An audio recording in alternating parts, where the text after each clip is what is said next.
Alright, that was a lengthy starting soon. That's fine though.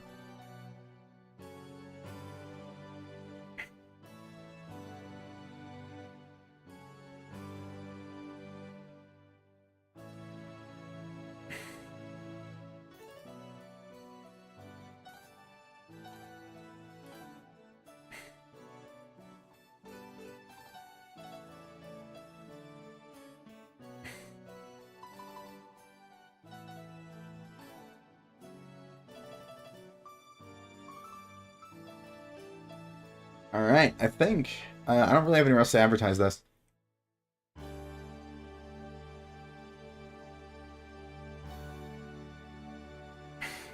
Alright.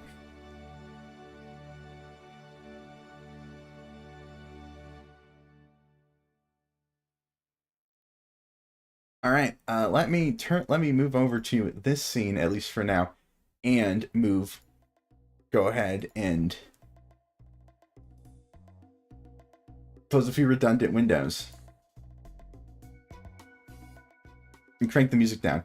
A couple of things, I guess, in the way of prelude. We should not have the same level of issues, though. One, am I loud? I do know if I'm loud, because I've started taking some advice with regards to audio that goes against virtually every instinct I have about everything, right? Like, I need to know if this is a problem or not.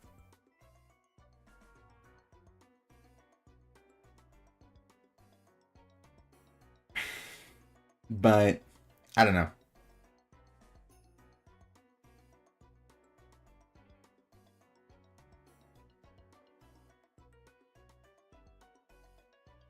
Claire might be coming in, I'm not sure. I mentioned it to her that this is happening. But other than that, I think I will have an easier time finding my groove than I did the first time. That's certainly the hope, right?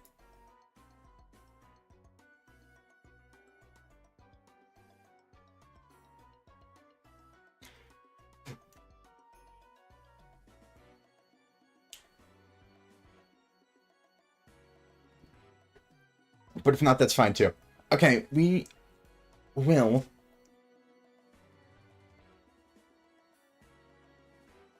with that, and I guess, also with that in mind, get this up.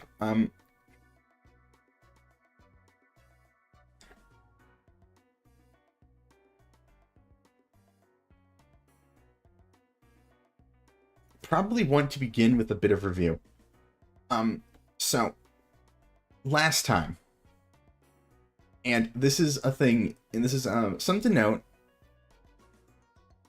If you weren't here for the first one, you should probably go back and watch that. That's reasonably foundational material for this.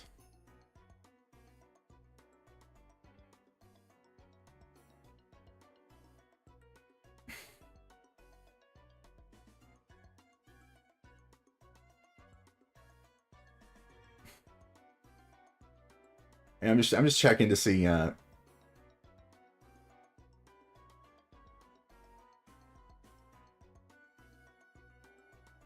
who if anyone's sort of coming in. Clamors might not actually be at the PC at the moment. Might be otherwise distracted. That's fine.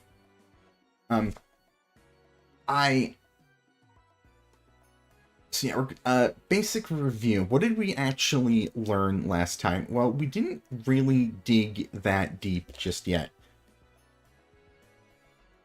What I think we primarily learned is that, or I think we began with this talk of Republic, of politics, of again, we revisited the ideas from Republic with the building up of with the sort of organization of the ideal state. Only in part, though. And then we...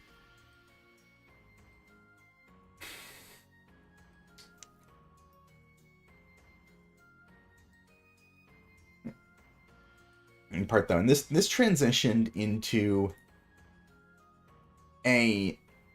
This transitioned into a section on sort of myth-making that talked about this encounter with Egyptian priests and these sort of cycles of civilization, and that transitioned into the first ever appearance of Atlantis in any written work we know.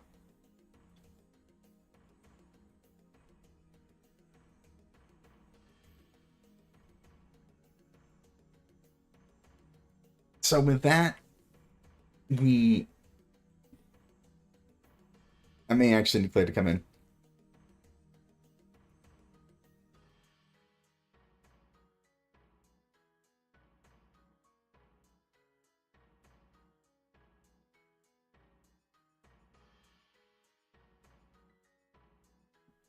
Let me check just one thing here.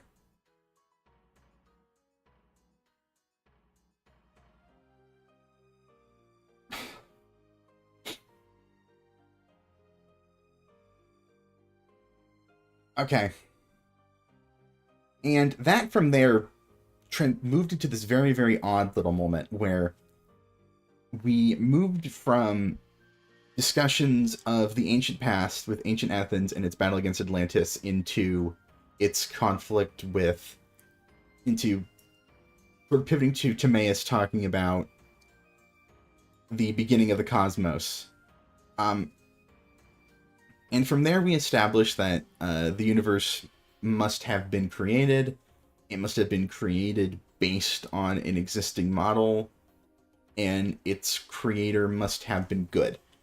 And from there, we moved on to the idea that its creator endowed it with soul, which gave it its rational principle, and that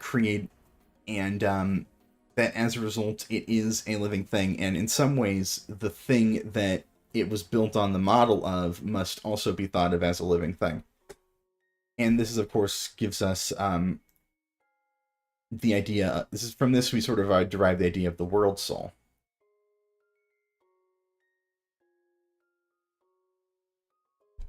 And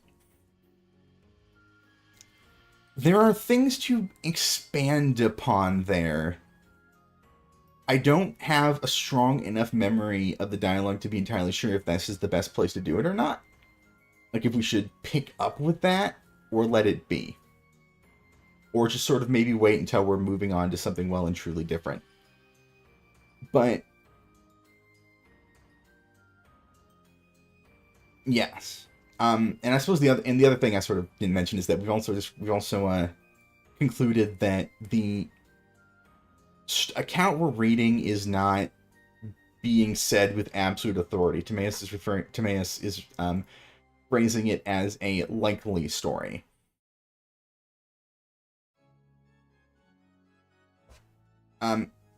Because this has to do with the idea that these things are rooted up higher.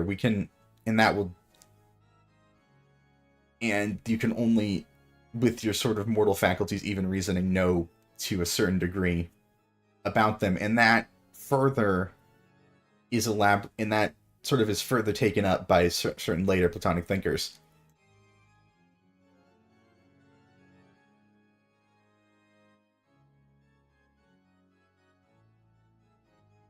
All right, we're gonna try and keep our flow going. I'm struggling a little bit more than last time. Maybe once I begin to read.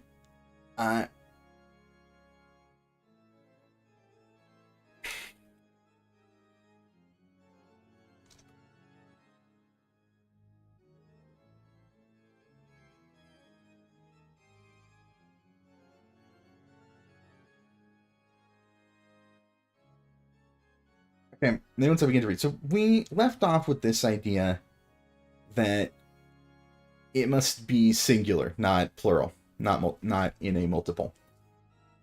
And then I did read this last time, but I stopped like around here.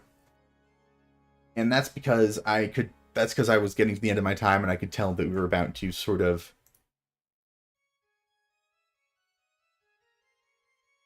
they were about to get into a bunch of new and different ideas. Okay. We'll just keep it up. We're still with Timaeus here. or I think it's pronounced. I think it's better pronounced Timaeus. I think Timaeus because that's how they pronounce. So they pronounce it in the Yu-Gi-Oh dub. Anyway, now that which has come into existence must needs be of bodily form, visible and tangible. Yet without fire, nothing could ever become visible, nor tangible without some solidity, nor solid without earth. Hence, in beginning to construct the body of the all, God was making it of fire and earth. But it is not possible that two things alone should be conjoined without a third, for there must needs be some intermediary bond to connect the two. And the fairest of bonds is that which most perfectly unites into one both itself and the things which it binds together. And to effect this in the fairest manner is the natural property of proportion. Okay, so I suppose I have a different couple of thoughts. We can sort of lead into different things on this, which are a little bit of review. We did talk about this earlier. First of all, the idea that the heavens are made of both fire and earth. This would be disagreed with sharply with some of the people that came later. Aristotle most immediately would say that no, the heavens are a separate thing and a thing that cannot be meaningfully interacted with in any way, actually. So, and then of course the Stoics would say they're made of pure fire, with fire having a certain dominant quality to it.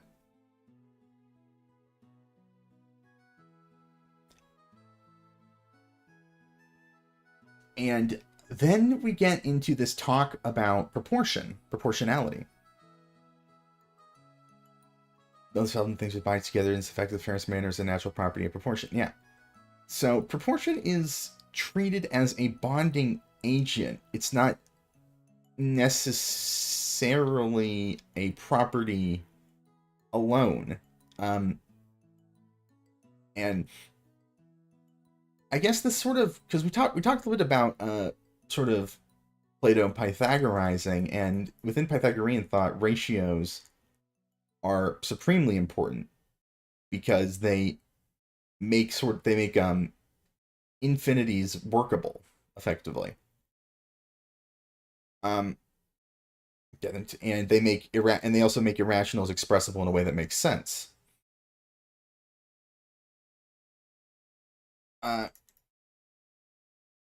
That which most perfectly unites into one both itself and the things which it binds together. I can't actually entirely pin down what that description might even be alluding to. Okay, and here we go. Here we really go.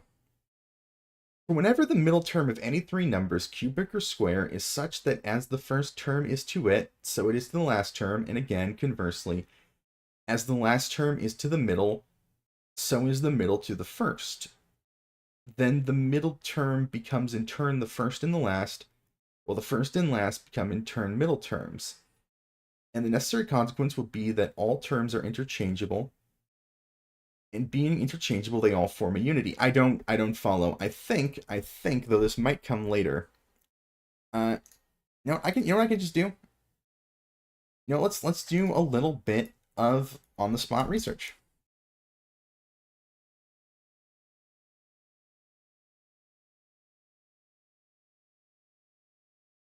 Oh, Dr. Go's being weird again.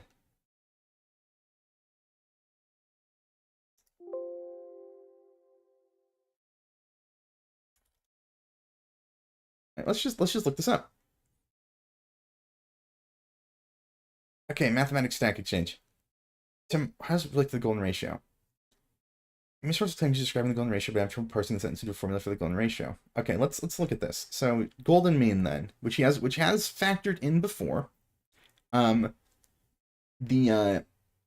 divided line passage in the Republic would seem to be referring to a golden mean. Many people believe so.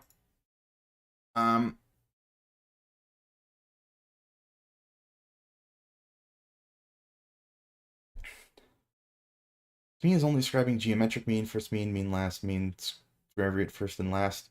These are to go to say that a single mean is fine for the plane, but solids must be described with two means, so I don't think it's an argument of golden ratio, but rather about using proportion to describe 2D and 3D objects.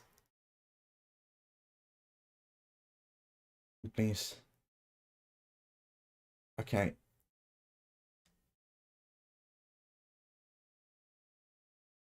Donald Hooven. Okay. Um. Yeah. So I'm again. I'm not mathematical enough to parse this. I would not be allowed in the Academy at Athens in its later days. Let none enter here who do not know geometry, and I don't know geometry to parse this. Um. Interestingly, just a little side note. If you're one of the people who really hates letters, who really hates that there's letters in math, you should reevaluate because without them, everything would be written like this.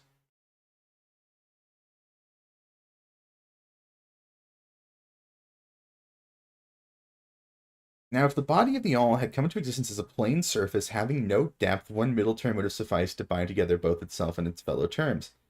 But now it is otherwise.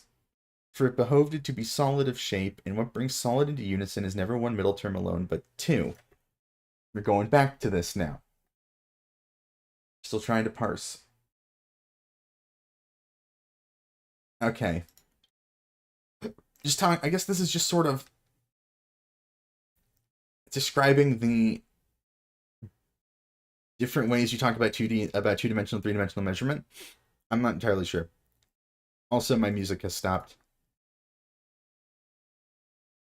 Fucking you. Why do YouTube playlists do this, where they frequently forget they are supposed to be shuffled?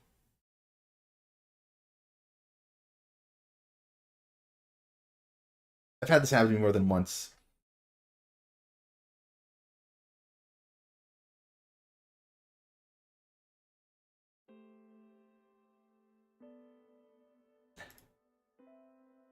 All right, there we go. That should maybe help. I'm still trying to see if Claire can come in, but if she can't, that's fine. I'm picking up a little bit.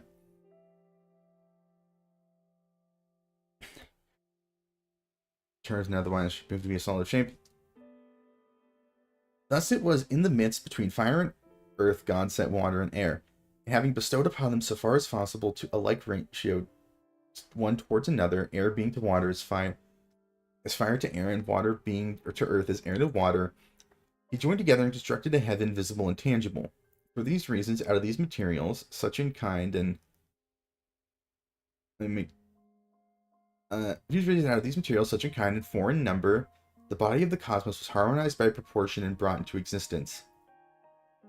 These conditions secured it for amity, so that being united in identity with itself, it became indissoluble by any agent other than him who had bound it together. Again, even if you can't really parse the mathematics here, and I certainly can't, you do get the sense of how important the numerics are. It's apparently what's keeping all this like these elements within the universe sort of held together and stable.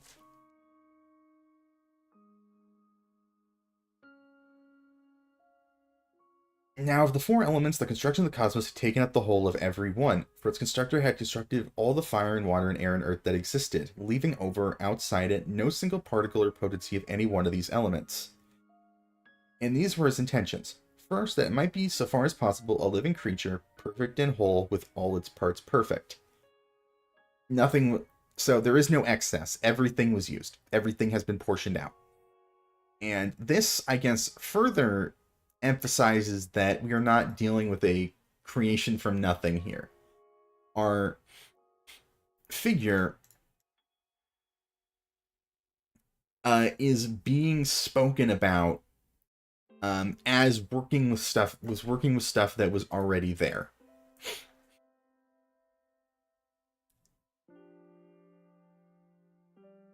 And next, that it might be one, inasmuch as there was nothing left over out of which another like creature might come into existence, and further, that it might be secure from age and ailment, since he perceived that when heat and cold, and all things which have violent potencies, surround a composite body from without, and collide with it, they dissolve it unduly and make it waste away by bringing upon it ailments and age. Wherefore, because of this reasoning, he fashioned it to be one single whole, compounded of all wholes, perfect and ageless and unailing. So, okay, so it doesn't age, it doesn't grow sort of wearier because nothing is acting upon it. There's no outside forces that could possibly act upon it. So it doesn't deteriorate. I'm waiting for the best moment to break away and start talking about the idea of the demiurge and various sort of mythologies that followed. Various systems.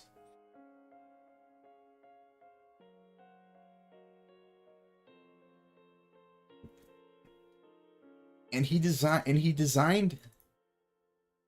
bestowed on it the shape which was befitting and akin.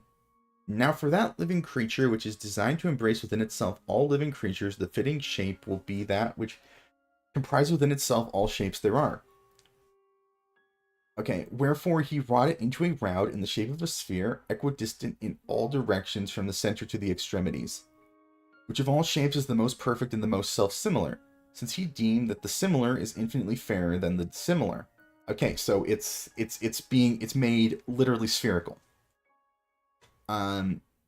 Because that is considered to be the most balanced, most sort of all-encompassing shape. A sphere can be made to envelop any other shape, any other sort of three-dimensional body, if positioned properly. That is possibly referring back to the what we hear about in the fragments of Parmenides, the sort of monist world, that the sort of monist being that is described as being perfectly spherical.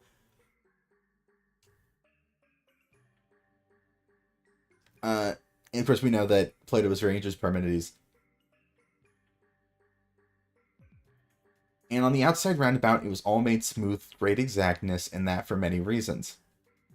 For of eyes it had no need, since outside it there was nothing visible left over, nor yet of hearing, since neither was there anything audible, nor was there any air surrounding it which called for respiration. Nor, again, did it need any organ whereby it might receive the food that entered and evacuate what remained undigested. For nothing went out from it or came into it from any side, since nothing existed. For it was so designed as to supply its own wastage as food for itself, and to experience by its own agency and within itself all actions and passions. Since he that had constructed it deemed it to be better if it were self-sufficing rather than in need of other things.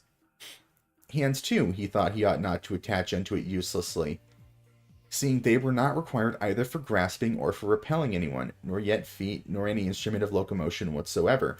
Okay. This is kind of just iterating upon it again. It doesn't, it's a perfectly smooth ball. It doesn't need sensory organs. It's perfectly capable of looking inward upon itself, and there's nothing else. There's nothing else outwardly, really. And when Plotinus, much later, is thinking about the sort of role of bodily organs as these things we use to cope with our limitations more than anything else, this, I think, will end up being incredibly influential. And he does say, in fact, that yes, the world soul, and certainly the intellect above it, cannot be said to see or hear or even in some ways think. Oh, that's not right. It doesn't reason in quite the same way as us, because it doesn't need, it has all the information. It doesn't need to take in new information in the way that reasoning implies. And I think this is where you start to see that idea forming about which layers of reality use which forms of perception. Not really. Yeah. Yes. Okay.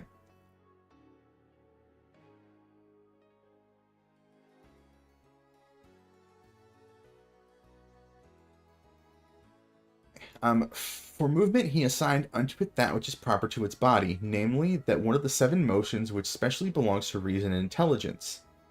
Wherefore he spun it round uniformly in the same spot and within itself, and made it move revolving in a circle. And all the other 6 motions he took away and fashioned it free from their aberrations. And seeing that for this revolving motion it had no need of feet, he began it legless and footless. Okay, I need to stop doing. I've noticed that tick now. It's gonna kill me. Okay, at the end of each of these. So, speaking of the talk of motion here is interesting because it's talking about the 7 forms of motion, which in Greek thinking, which are left, right, forward, backward, up, down, orbiting. And he describes the motion of orbiting as specially belonging to reason and intelligence.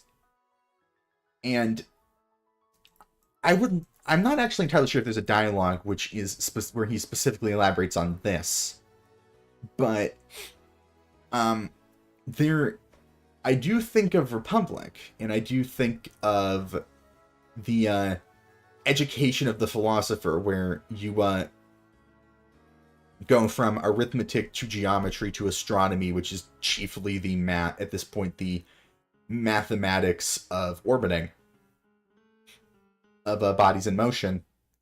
And at this point in history, that's usually what astronomy involved. And then finally on to philosophical dialectic.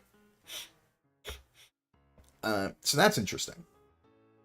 Don't have anything to properly nail that to, but I do see the parallel there.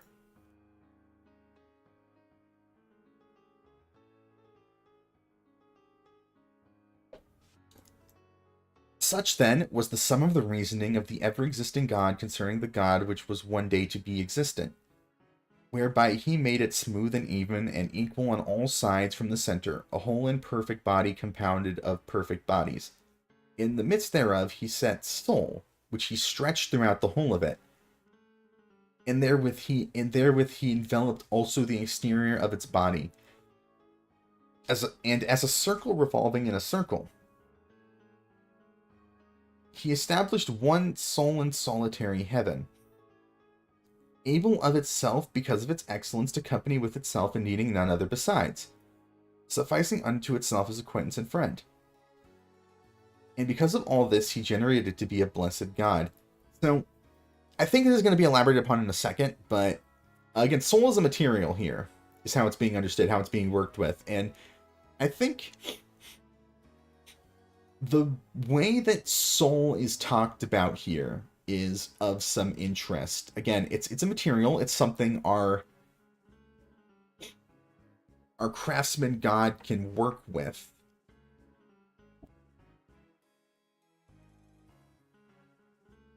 As one would other materials, but it's clearly on somewhat of a higher level than matter. And that raises questions about what exactly it is, in comparison to matter. And of course, different others will have answers to this. It's also described as what is used to give certain things their reasoning. So that, like, again, it's not like, because it can be worked with like a material.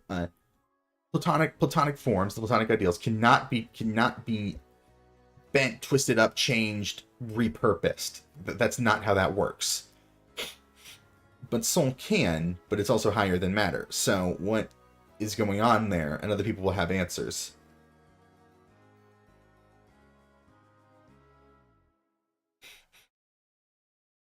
Now, as regards the soul, although we are essaying to describe it after the body, God did not likewise plan it to be younger than the body, for when uniting them, he would not have permitted the elder to be ruled by the younger. But as for us men, even we ourselves partake largely of the accidental and causal. So also do our words. God, however, constructed soul to be older than body in prior in birth and excellence, since she was to be the mistress and ruler, and it the ruled. And he made her of the materials and in the fashion which I shall now describe. Okay.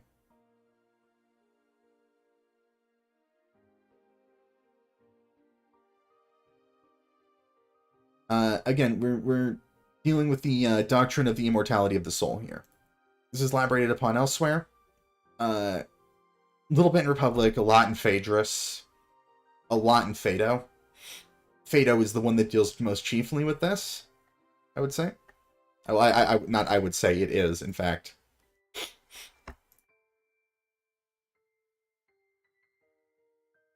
And again, I'm waiting on the moment where we can sort of take stock of our craftsman god here, because this is one of the more important. This is one of the more important takeaways, I think. Anyway, midway between the being which is indivisible and remains always the same, and the being which is transient, indivisible in bodies, he blended a third form of being compounded out of the twain, that is to say, out of the same and the other.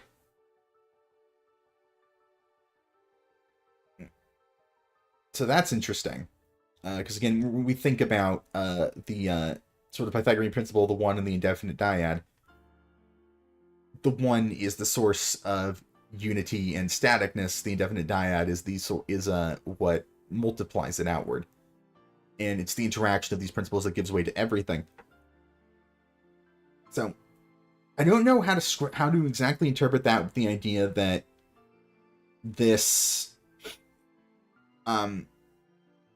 god figure, this deity, is fashioning this middle point.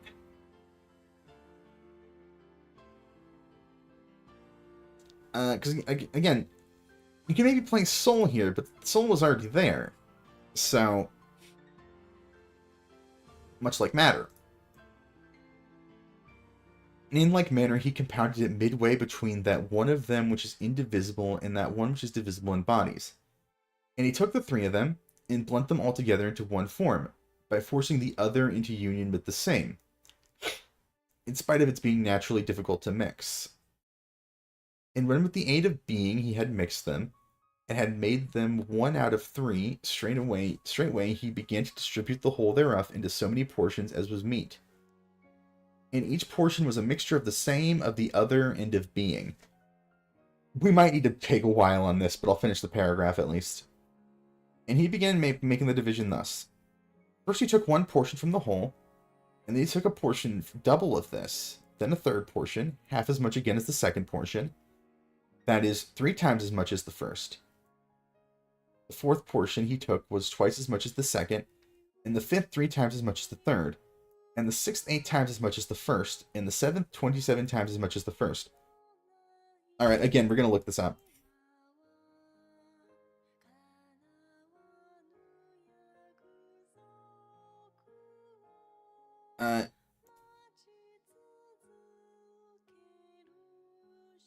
Seven numbers may be arranged into 2 branches, which Timaeus immediately goes on. Okay.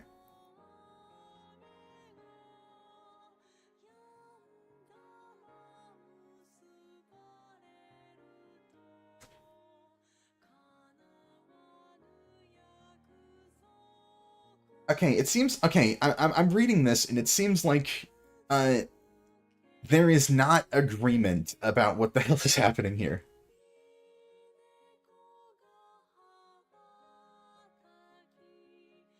Between the divisible, which does contains within sameness, and the divisible, which does conflicts with difference, but rather between indivisible being, and indivisible sameness, divisible sameness, indivisible difference, and divisible difference. And he does not say that the divisible is hard to mix with the indivisible, rather than sameness is hard to mix with difference. He does not say, therefore, that some of difference remains outside of the mixture, nor does he say that, or why that amount should be precisely 1/2. In fact, he says that Demiurge did in fact succeed in producing a uniform mixture of them. Only then did he parcel that mixture out to double and triple intervals. Okay. Yeah, I don't fully grasp the... This is one of these, like, sort of unknowns I'm learning about now. Is the significance of these numbers. It would be good if I knew more about how this was understood and how this was considered to be significant further on. We're learning together in as many ways as we're not.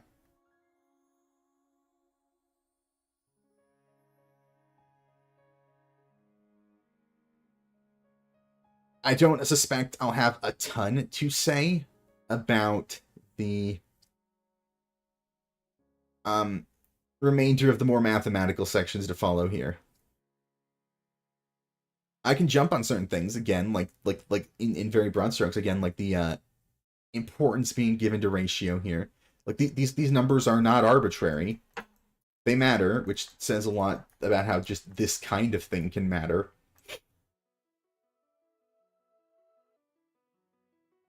After that, he went on to fill up the intervals in the series The Powers of Two, and the intervals in the series The Powers of Three in the following manner. He cut off yet further portions from the original mixture and set them in between the portions above rehearsed. Thus to place two means in each interval, one a mean which exceeded its extremes and was by them exceeded by the same proportional part of the fraction of each of the extremes respectively. The other a mean which exceeded one extreme by the same number or integer as it was exceeded by its other extreme. And whereas the insertion of these links formed fresh intervals in the former intervals, that is to say, intervals of 3 by 2 and 4 by 3 and 9 by 8, he went to fill up the 4 by 3 intervals with 9 by 8 intervals. This still left over in each case a fraction, which is represented by the terms of the numerical ratio 256 by 243. And thus the mixture, from which he had been cutting these portions off, was now all spent. Yeah, man. Totally.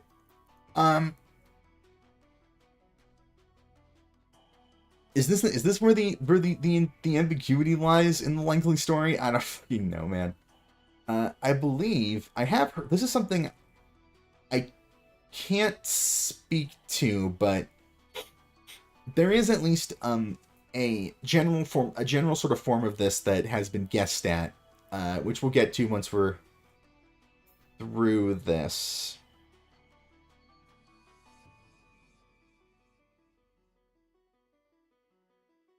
Next, he split all this that he had put together into...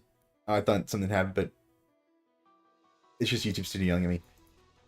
Next, he split all this that he had put together into two parts lengthwise, and then he laid the twain one against the other, the middle of one to the middle of the other, like a great cross, and bent either of them into a circle, and joined them each to itself and also to the other, at a point opposite to where they had first been laid together.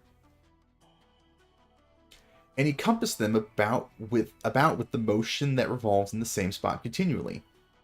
And he made the one circle outer and the other inner. In the outer motion, he ordained to be the motion of the same, and the inner motion the motion of the other. And he made the motion of the same to be toward the right along the side, and the motion of the other to be toward the left along the diagonal. And he gave the sovereignty to the revolution of the same and of the uniform. For this alone he suffered to remain uncloven, whereas he split the inner revolution into 6 places, in 6 places into 7 unequal circles, according to each of the intervals of the double and triple intervals. Okay, I do actually have a vague idea of where this is going. 3 double and 3 triple. These 2 circles then he appointed to go in contrary directions. And of the 7 circles into which he split the inner circle, he appointed 3 to revolve at an equal speed, the other 4 to go at speeds equal neither with each other nor with the speed of the aforesaid 3, yet moving at speeds the ratios of which one to another are those of natural integers. Okay, he's talking about the spheres, the orbit of the planets here. So, the outermost one is apparently the outermost sort of sphere, the actual barrier, the actual border of the, I guess, creature, shut up, Lenovo, is treated as, is kept completely unburdened and is considered to be higher, more important. And then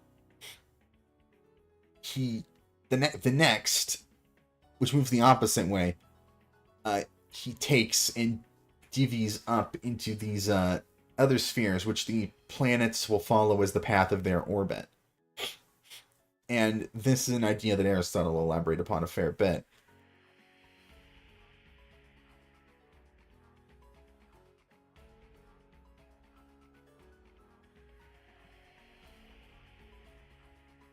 And when the construction of the soul had all been completed to the satisfaction of its constructor, he then fabricated within it all the corporeal, and uniting them center to center, he made them fit together. In the soul, being woven throughout the heaven every way from the center to the extremity, and enveloping in a circle from without, and herself revolving within herself, began a divine beginning of unceasing and intelligent life lasting throughout all time.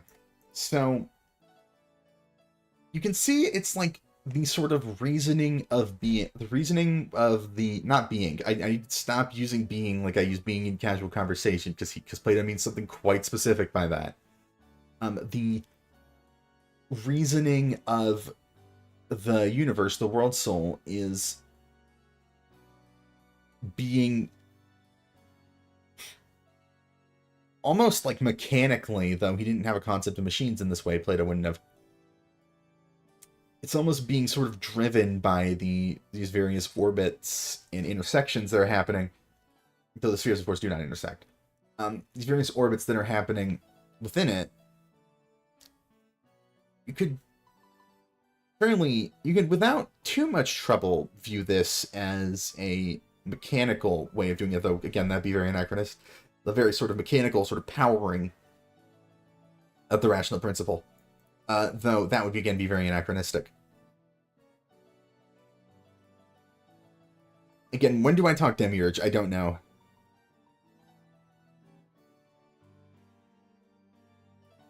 I'm thinking maybe before too long here, but I might keep going.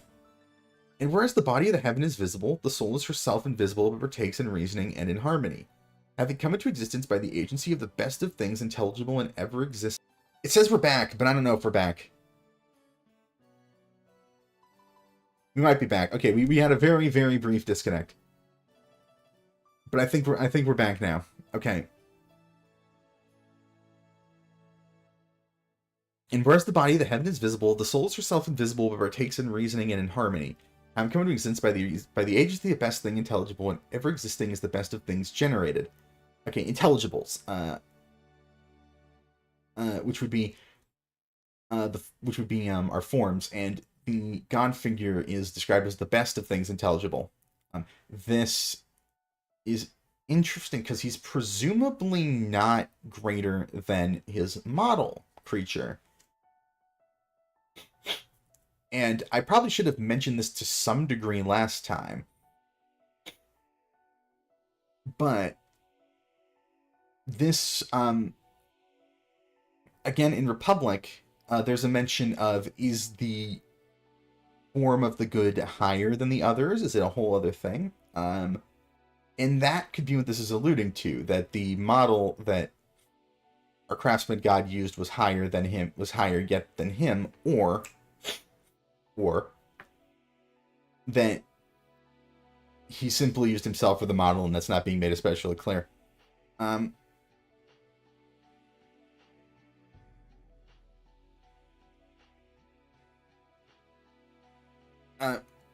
Again, if he's the best of things intelligible, then, and he's not his own model, that might perhaps imply that the model cannot rightly be called an intelligible. And from there, you see the Plotinus' hypostases begin to form. Inasmuch then as she is a compound blended of the nature of the same and the other in being, these three portions, and is proportionally divided and bound together and revolves back upon herself, whenever she touches anything which has its substance dispersed or anything which has its substance undivided, she is moved throughout her whole being and announces what the object is identical with and from what it is different, and in what relation, where and how and when it comes about that each thing exists and is acted upon by others both in the sphere of becoming and that of the ever uniform. And her announcement, being identically true considering both the other and the same, is born through the self moved without speech or sound.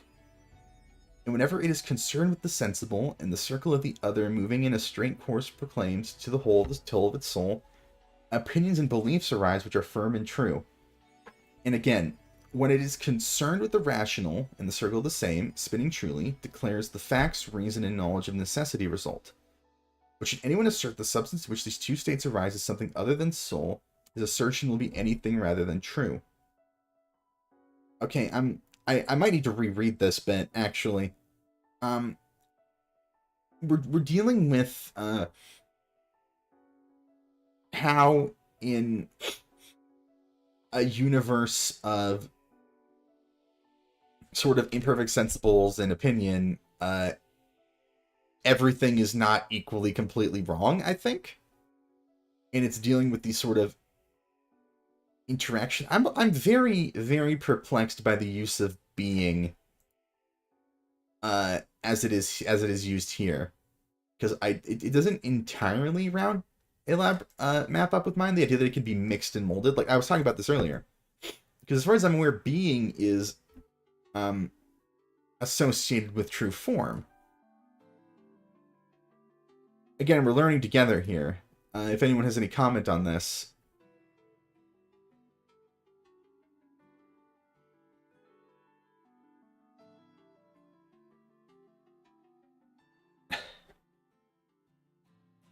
Okay. Let me read this again, because I want to grasp this. Inasmuch then as she's a compound, blended the nature the same in the other and being. Yeah, okay. Three is three portions, and is proportionally divided and bound together, and revolves back upon herself.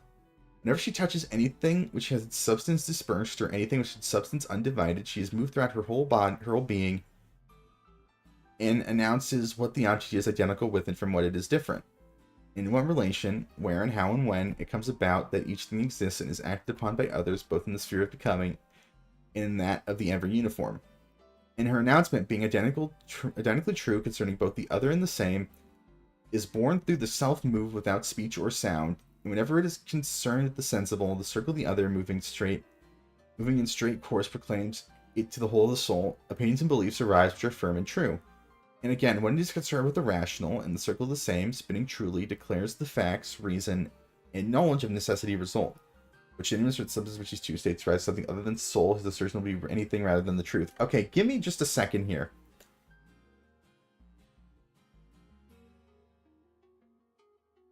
I want to go grab my physical copy. I'm wondering if it's animated.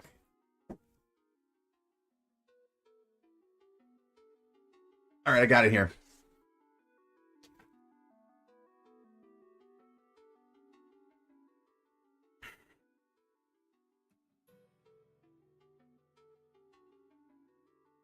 These pages in this thing are thin. I have the model off because I'm worried it's going to freak out.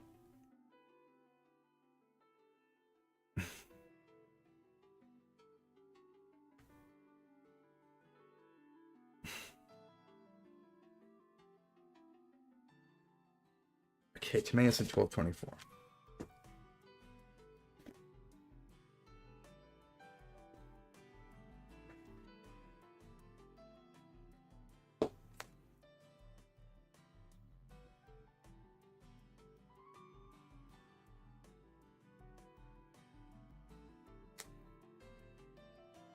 Okay. I'm flipping here.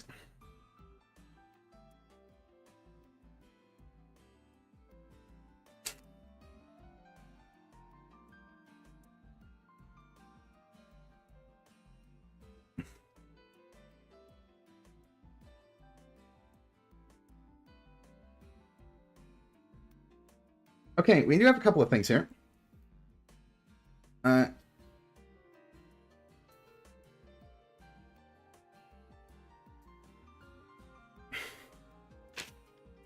We do have some annotation. Okay.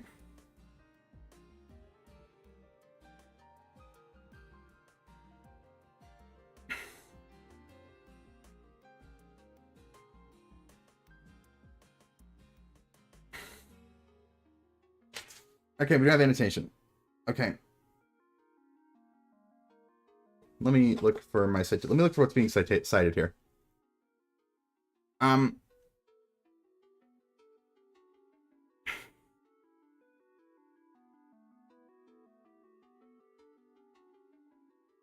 Own company without requiring anything else.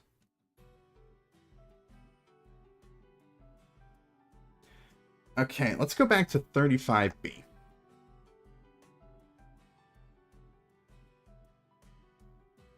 Same despite being naturally difficult to mix, and when the end of being he had mixed them, made them one out of three, straightway he began to distribute the whole thereof into so many portions as was meet, and each portion was a mixture of the same, the other end of being. And he began to make the division thus. First he took one portion from the... Okay. In order to establish in the soul, through connected geometrical proportions, the source of the harmonious order it needs to impart to the three-dimensional body of the world, and in particular to the heaven and the bodies it contains. I don't know how helpful that was. There is some talk earlier of stuff, a little bit comparison to Gorgias. But I'm not going to go back for that. We'll instead go over to 36c, where he's talking about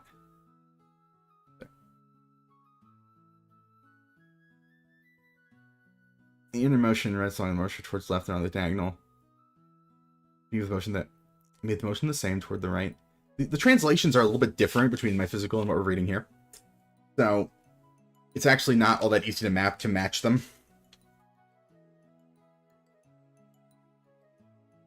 Well, the inner one should be that of the different.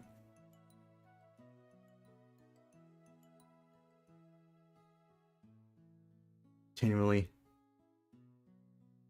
Motion the same, the inner motion, the motion the other. Okay, that's what I'm looking for. Okay, quote, the outer band is the circle responsible for the constant daily rotation of the fixed stars. Hence for the movement of the same. That's about what I thought. The inner band is the circle responsible for contrary movements in the zodiac or the seven wandering stars, moon and sun, plus the 5 planets known to the ancients.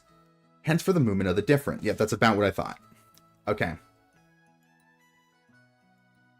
Uniform, the dominant one is left and the one alone undivided. 6 times to make 7 unequal circles. Yeah. These circles or bands are ones responsible for the individual movements in the zodiac, respectively of the moon, sun, Mercury, Venus, Mars, Jupiter, and Saturn, the 7 wanderers. The sun, Venus, Mercury are the 3 mentioned just below as going at the same speed. This all sounds familiar enough.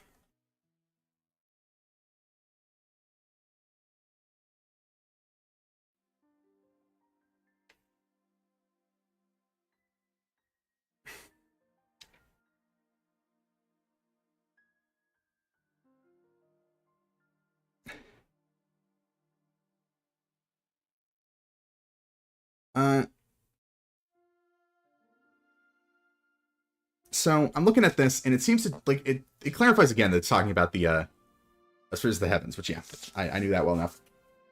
Let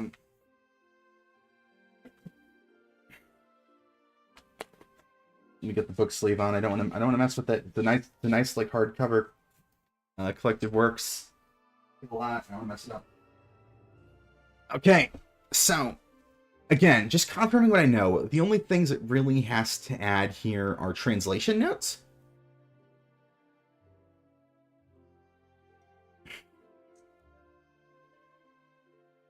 So, yeah.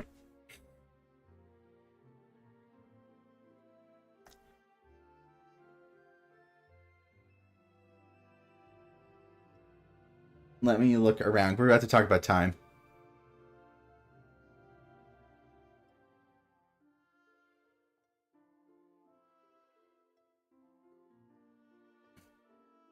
Again, we didn't get much insight into this. Again, this seems to be about the mechanisms of sort of fact and reasoning and how one can glean things that are more or less true than other thoughts one might have. That's the best I can figure. Again, not a lot of like not a lot of like strong annotation in the bit I was reading.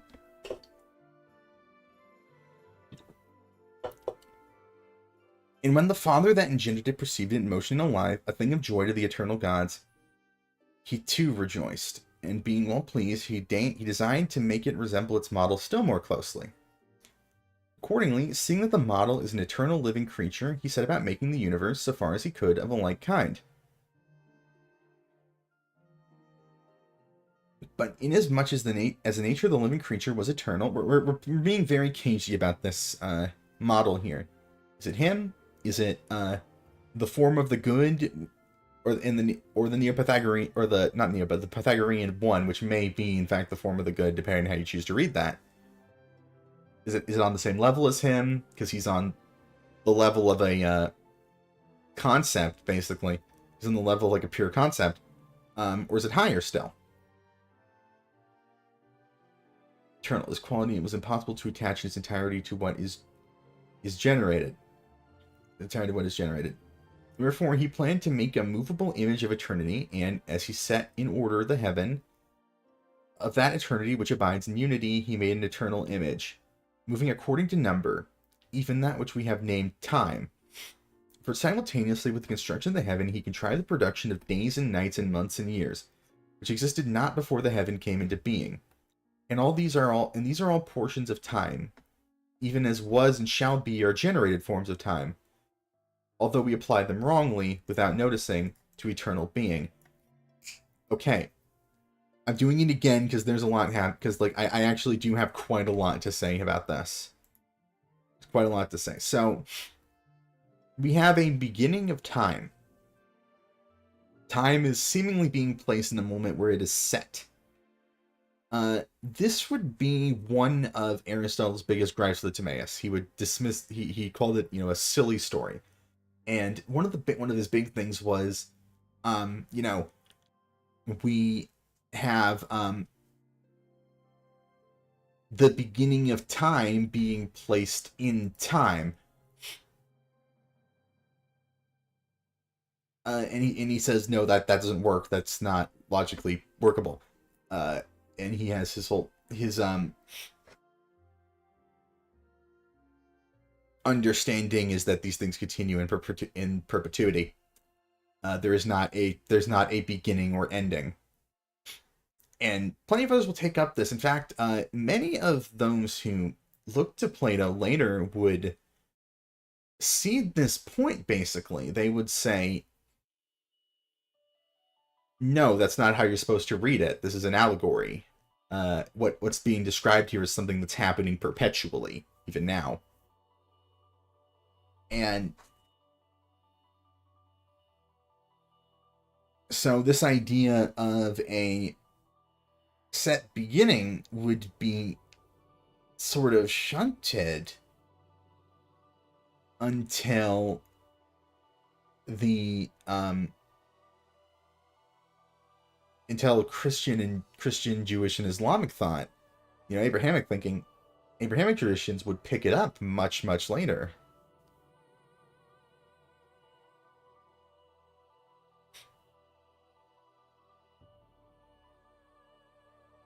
For we say that it is, or was, or will be, whereas, in truth of speech, is alone in the appropriate term, was and will be, on the other hand, are terms properly applicable to becoming, which proceeds in time. We're back to using being in this way now. I wonder what the Greek is like, but I wouldn't know by sight.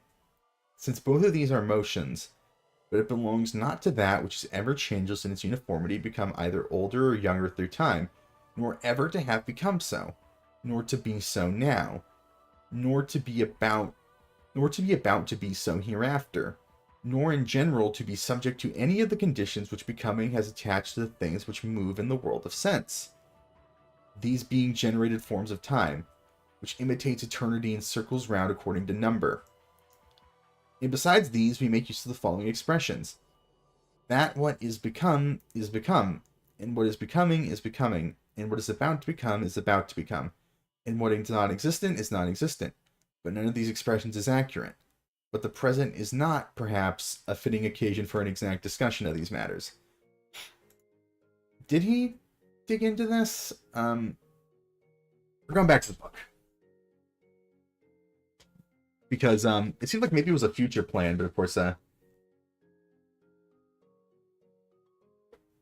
Plato never quite got... Plato just didn't quite get the chance to do as much after the Timaeus as he maybe would have liked, unfortunately. Of course, the trilogy, if indeed it was a trilogy at some point, was never finished. Because his condition would worsen, his dementia.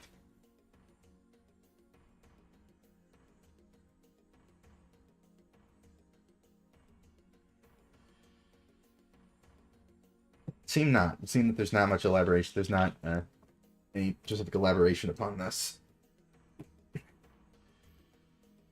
Unfortunate. Okay.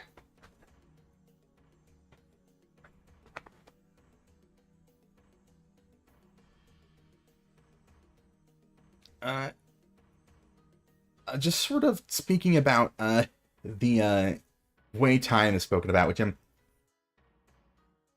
whether the way time is measured and divvied up had particular meaning or was a matter of convenience was a debate at the time. At this point in history.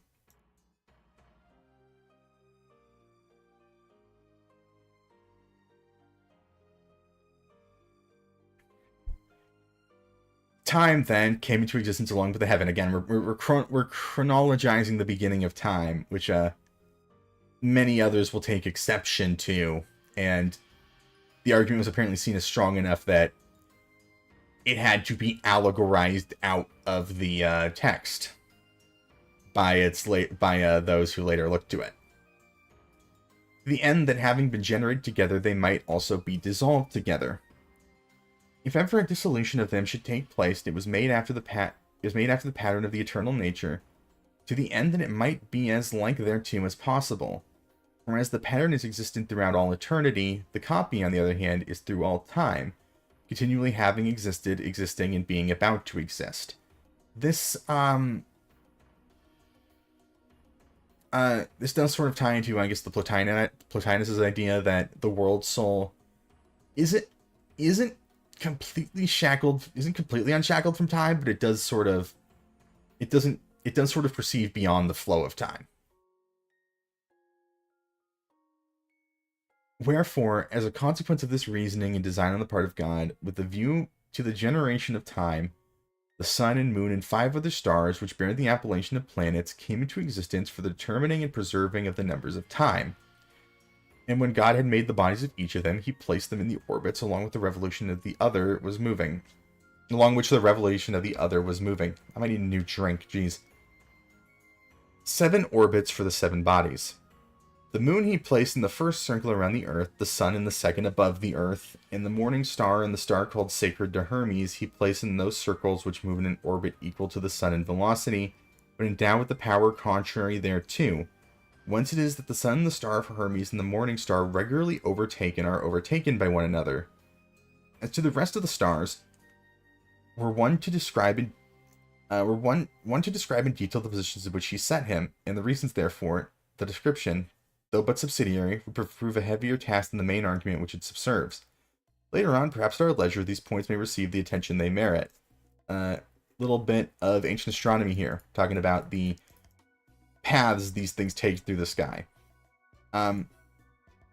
Moon, sun, Venus, Mercury, by the by.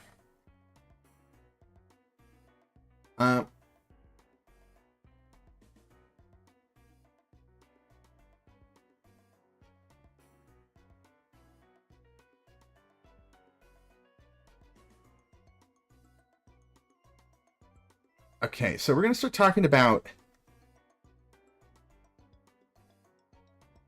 I guess when we're done with the time stuff, maybe we can talk a little bit about our craftsman god here.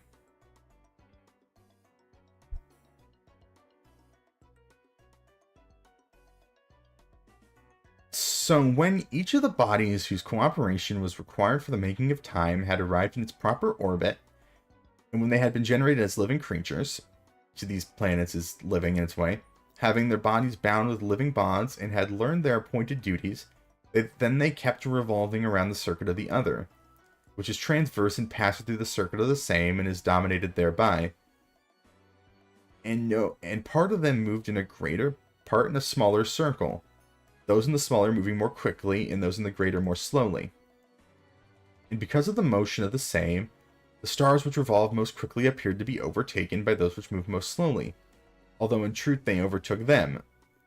For because of their simultaneous progress in 2 opposite directions, the motion of the same, which is the swiftest of all motions, twisted all their circles into spirals, and thus caused the body which moves away from it most slowly to appear the nearest.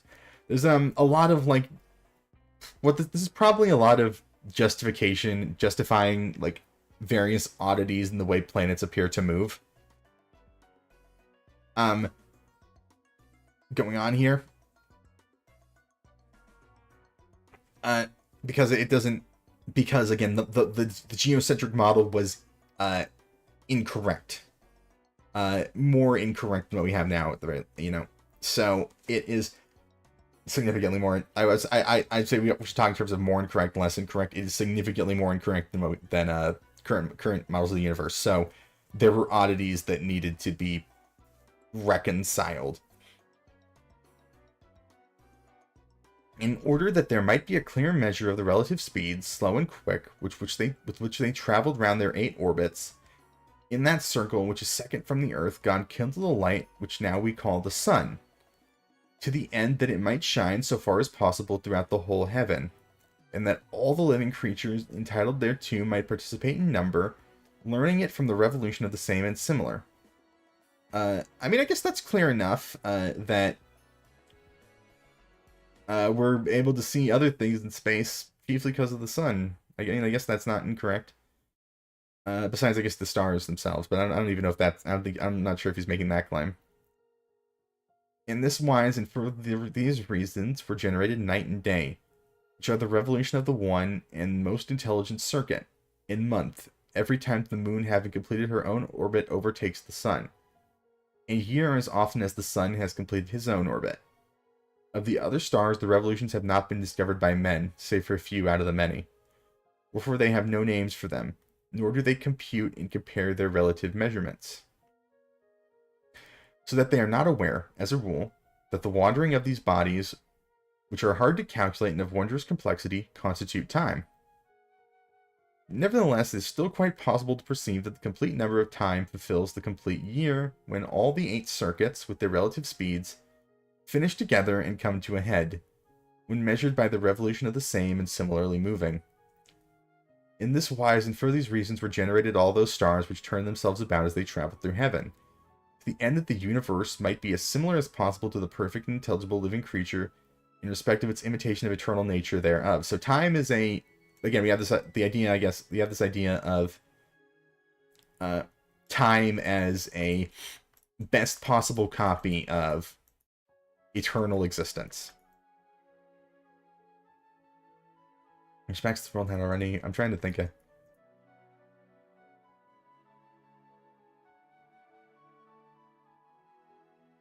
Let me scroll back a bit.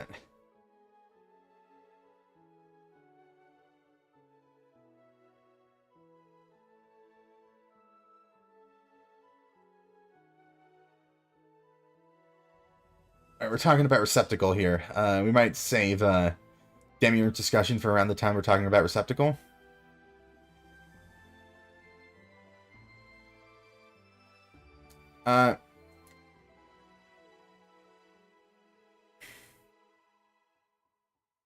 So, I suppose,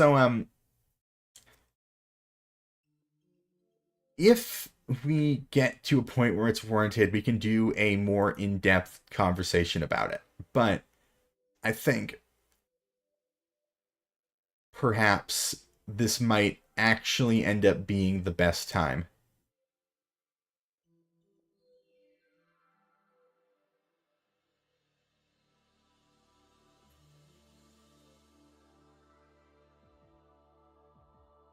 Someone in a server has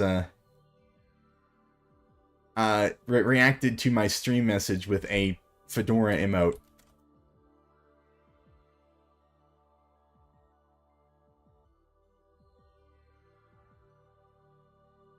And I do not know how to take that.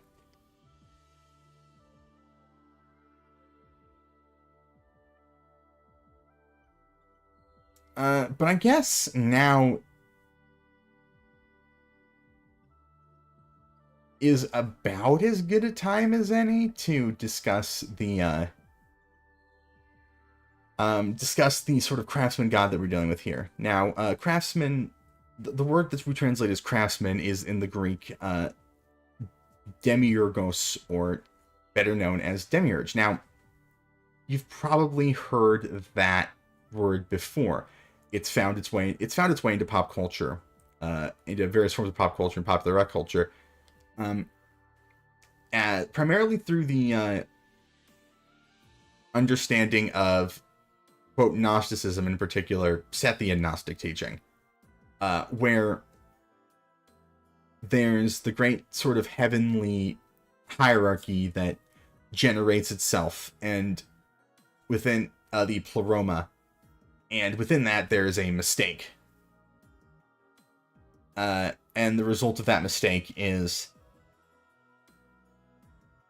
this figure of Yaldabaoth, the evil, ignorant god of matter, who takes matter, which is this evil thing, which is this sort of evil substance, and fashions a false prison reality where various sparks of divinity are kept ignorant and trapped until they achieve true gnosis and manage to escape. Now, this sort of evil demonic creature should very much contrast our with these sort of this evil demonic creature with the head of a lion, the body of a snake. It should very sharply contrast our demiurge we see here, who is working with lesser materials than what exists on higher levels of reality, but is described as absolutely good and trying to impart as much of absolute goodness as is possible to those things. So the idea so by the time various Gnostic sects get a hold of it, the idea has significantly transformed. We're not dealing with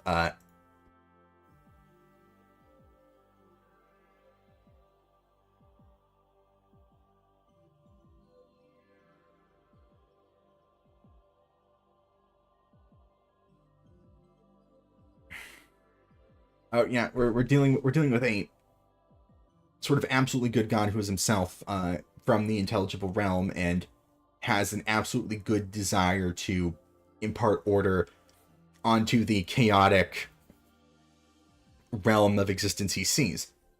That is of course a very different picture. And you do have certain texts with certain that seem to have Gnostic connotation where the word demiurge is used in a way that is not entirely malignant, or even not malignant at all, though those texts are not always unclear. And again, if there's a better point, I could further elaborate upon this, but that is, I think, one of the most interesting legacies of the Timaeus. Is that its central, like, good figures, like a central sort of good deity, becomes associated with this sort of evil false god, and that's kind of just what its title comes to mean in a sort of pop culture understanding. Now, continuing. Now, in all other respects, this world had already, with the birth of time, been wrought in similitude of that whereunto it was being likened, but inasmuch as it did not as yet contain generally within it the whole range of living creatures, therein it was still dissimilar.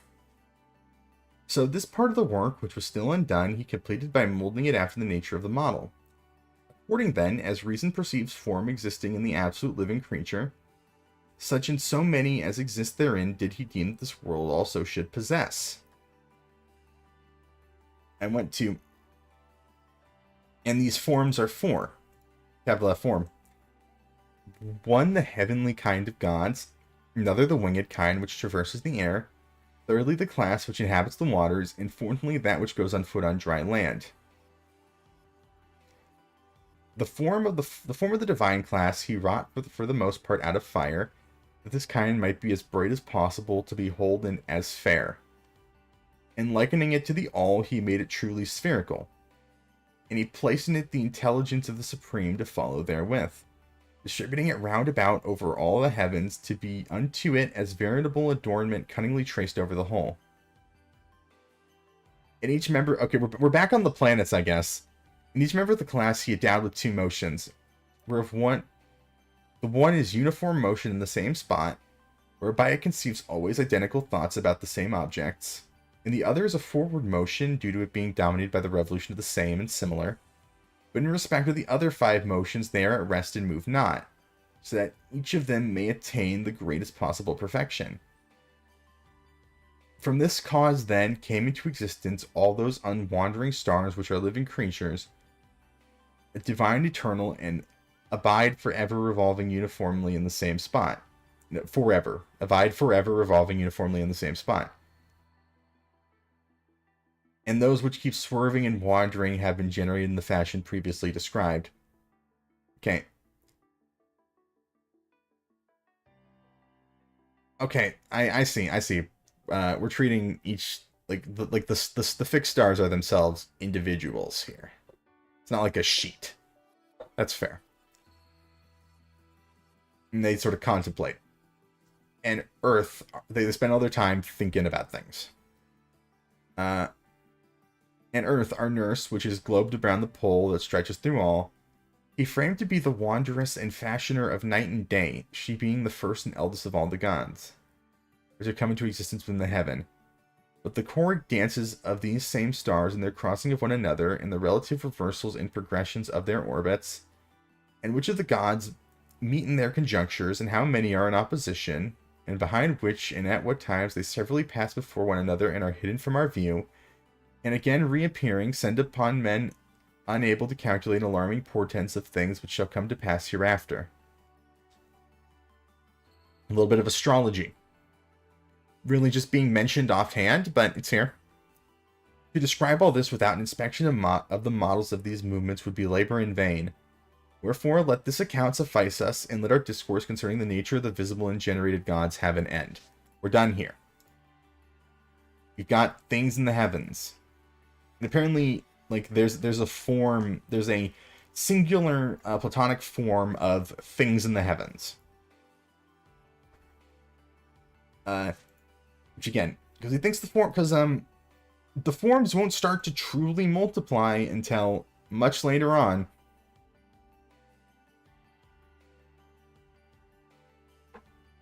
I guess Claire's busy. I don't know.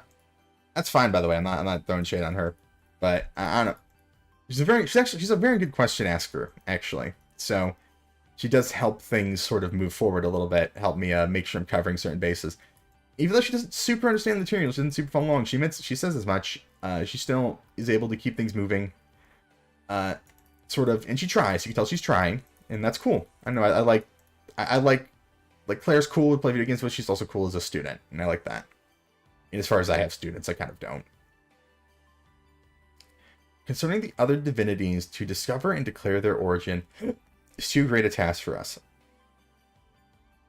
And we must trust to those who have declared it aforetime, they being, as they affirmed, descendants of gods, and knowing well, no doubt, their own forefathers. It is, as I say, impossible to disbelieve the children of gods, even though their statements lack either probable or necessary demonstration. And inasmuch as they profess to speak of family matters, we must follow custom and believe them. Given our pretty different understanding of gods here, I don't know to what degree I'm meant to read this sarcastically. I think often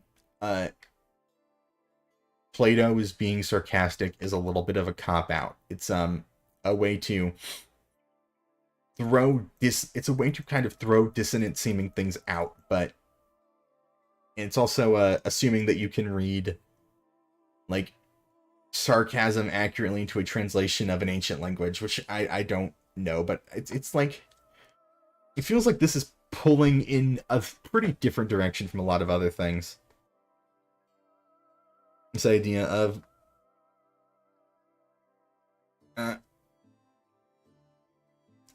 we should trust people on their word that they descend from gods, and that gods will behave in this way that like Plato otherwise sort of declaims. So hard to say.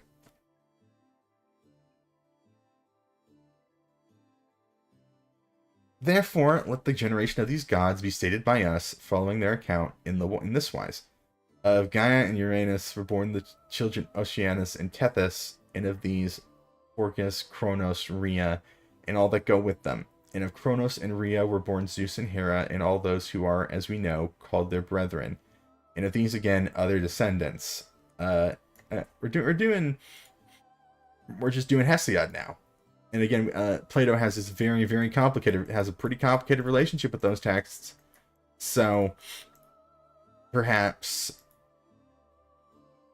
something a little different happening here? Now, when all the gods, both those who evolve manifestly and those who manifest themselves so far as they choose, had come to birth, he that generated this all addressed them thus.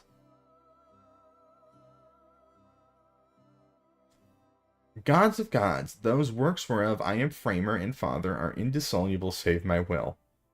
For though all that is bound may be dissolved, yet to will to dissolve that which is fairly joined together, and in good case for the deed of a wicked one. Okay. You know, everything's bound together nicely. You shouldn't want to break it apart, and you can't. Not meaningfully. Wherefore ye also, seeing that ye were generated, are not wholly immortal or indissoluble, yet in no wise shall ye be dissolved, nor incur the doom of death, seeing that in my will ye possess a bond greater and more sovereign than the bonds wherewith. At your birth ye were bound together. Now therefore, what I manifest and declare unto you do ye learn. 3 mortal kinds still remain ungenerated. But if these come not into being, the heaven will be imperfect. For it will not contain within itself the whole sum of the kinds of living creatures. I assume the hinds there is a typo. Yet contain them it must if it is to be fully perfect. But if by my doing these creatures came into existence and partook of life, they would be made equal unto gods. In order, therefore, that they may be mortal, and that this world all may be truly all, do ye turn yourself, as nature directs, to the work of fashioning these living creatures, imitating the power showed by me in my generating of you. Now so much of them as it is proper to designate immortal, the part we call divine, which rules supreme, and those who are fain to follow fucking dogs. Design immortal, the part we divine, which rules supreme, and those who are fain to follow justice always in yourselves. That part I will deliver unto you when I have sown it and given it origin.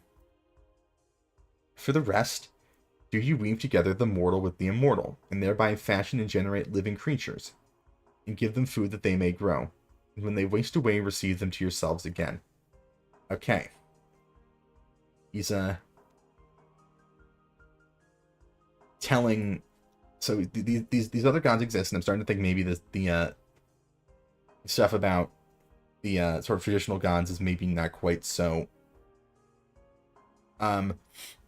sarcastic as I maybe thought. It seems a little bit different, but it seems we're taking it at least somewhat at its word. Others will not. But of course, there's already a little bit of a difference here in that these different early generations of divinities are not in conflict with each other, it would seem. Not in the way we think about it. So, that's different, right? Like, they can't be. And it seems to be almost stressed that it wouldn't be right for them to be. So, we don't see the usurpation. We probably don't really see the usurpation of Kronos by Zeus here. Rather, they work in tandem towards the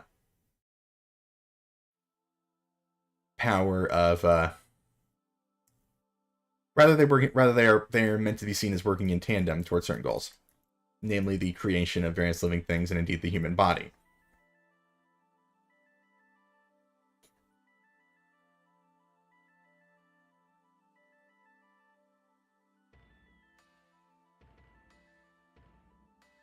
Thus he spake, and once more into the former bowl where he had blended and mixed the soul of the universe, he poured the residue of the previous material, mixing it in somewhat the same manner, yet no longer with a uniform and invariable purity, but second and third in degree of purity.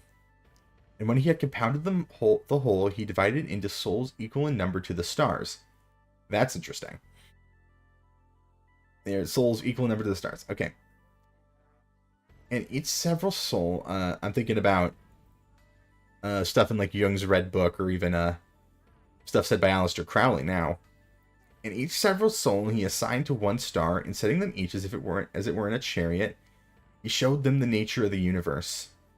Dune chariot, soul traveling, Phaedrus, and declared that that's about the least insightful way I could have talked about that. But we'll need more.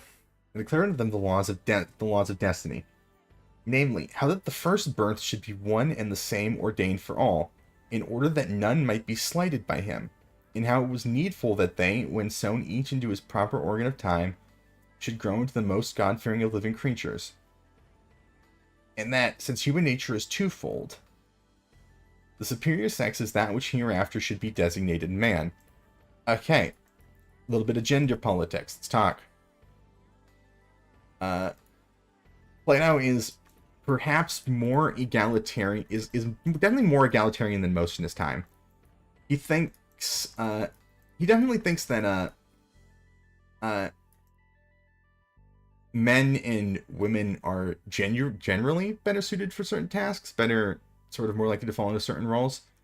He does, however, make room for exception and think those exceptions should be accommodated and harnessed. He talks about this in Republic. He thinks they're quite rare, but he doesn't deny them, and it seems like he had a couple of them in his academy, a couple of lady philosophers.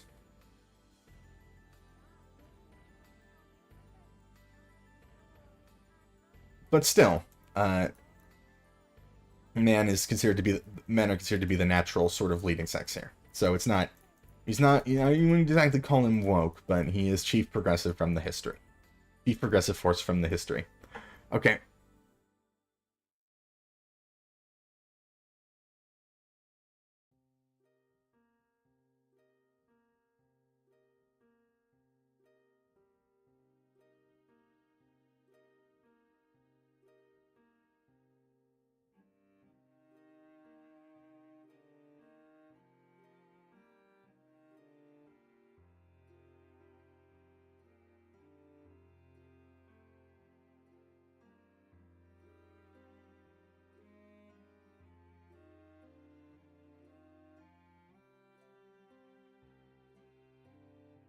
Right.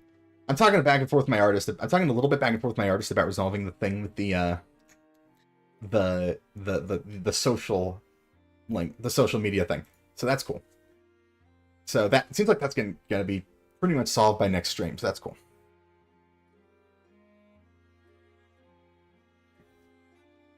Okay. And when, by virtue of necessity, they should be implanted in bodies, and their bodies are subject to influx and efflux, these results would necessarily follow. Firstly, sensation that is innate and common to all proceeding from violent affections. Secondly, desire mingled with pleasure and pain, and besides these, fear and anger, and all such emotions as are naturally allied thereto, and all such as are of a different and opposite character. And if they shall master these, they will live justly. But if they are mastered, unjustly. And he, more Republic stuff. And he that has lived his appointed time well shall return again to his abode in his native star, and shall gain a life that is blessed and congenial. But whose has failed therein shall be changed into a woman's nature at the second birth. Okay, well, Plato's wokeness levels are rapidly dropping here. Yeah, and he thinks more of women than most people in his time. I want to reiterate. And if, in that shape, he still refraineth not from wickedness, he shall be changed every time, according to the nature of his wickedness, into some bestial form after the similitude of his own nature. Although it is interesting, actually, that the soul itself is not gendered. Like, even if being reincarnated as a woman is apparently a slap on the... Because I should stress that we're talking about reincarnation here. even if being reincarnated as a woman is a slap on the wrist, it's like a punishment. It's not entirely like it's something that can happen. You know, there's no any person likely lived lives as both. Soul to his own nature, nor in his changing soul he ceased from woes until he yields himself to the revolution of the same and similar that is within him. There's a revolution of same and similar within him. That's interesting. Microcosm. That there's these revolutions are reflected within the individual here.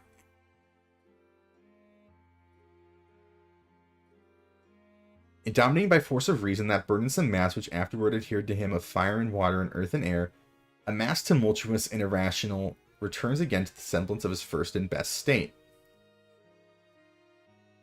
So, I've always been kind of curious about this in the Platonic system. What is a dog behaving philosophically in a way that will get him back into a human body look like?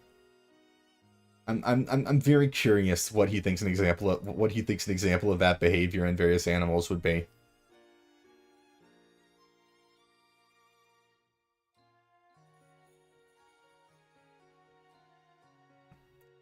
How aware is the dog of all this? I don't know.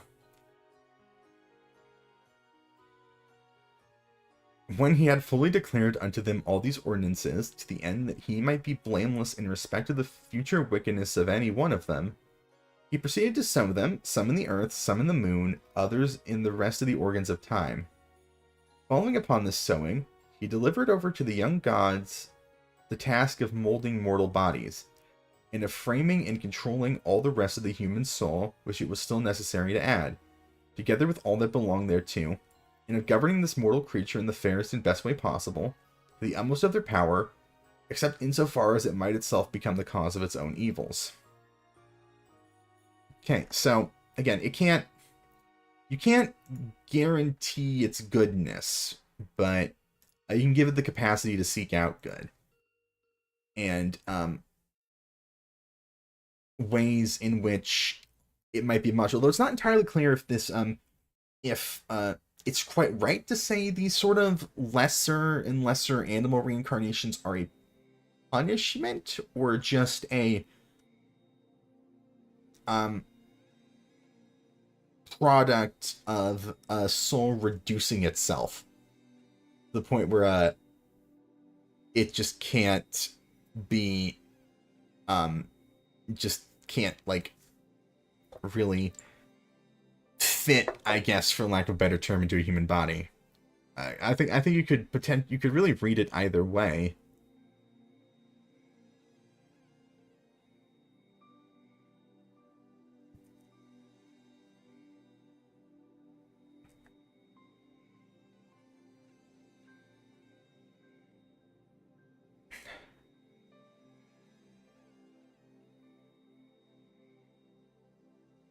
But with that, before we move on from this, I'm gonna take a break.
I got a drink.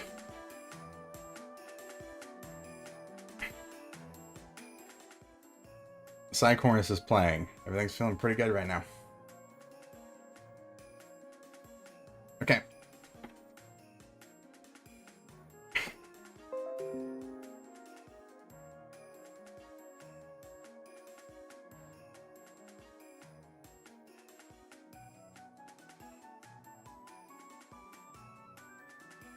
Okay.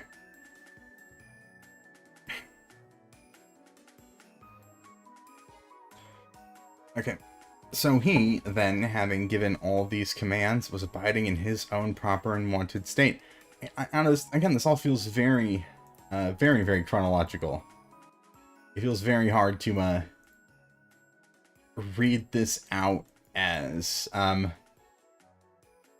not taking a point in time being this sort of perpetual process. That feels very different from what we're hearing, but it is how this will be taken going forward with the sort of emnationist viewpoint that will become popular in Platonic thinking. Okay, here we go. And as he thus abode, his children gave heed to their father's command and obeyed it. They took the immortal principle of the mortal living creature, and imitating their own maker, they borrowed from the cosmos portions of fire and earth and water and air. This is meaning to pay them back. And the portions so taken they cemented together. But it was not with those indissoluble bonds wherewith they themselves were joined that they fastened together the portions, but with numerous pegs, invisible for smallness, and thus they constructed out of them all each several body. And within bodies subject to inflow and outflow, they bound the revolutions of the immortal soul.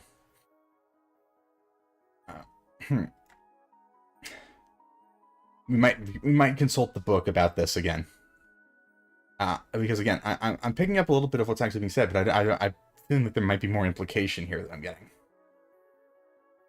The souls, then, being thus bound within a mighty river, neither mastered it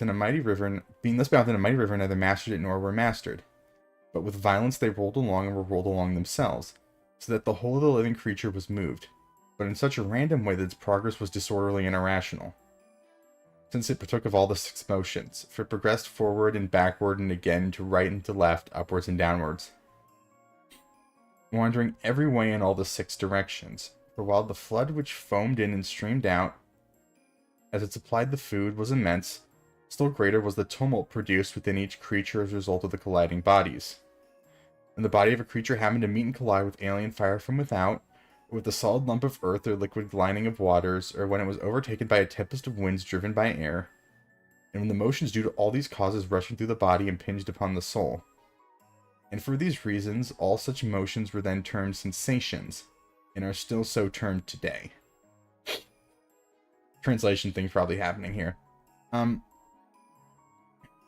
Recognizing several body is subject to inflow and outflow. They bound the revolution of the immortal soul. So all each soul is orbiting, in a sense.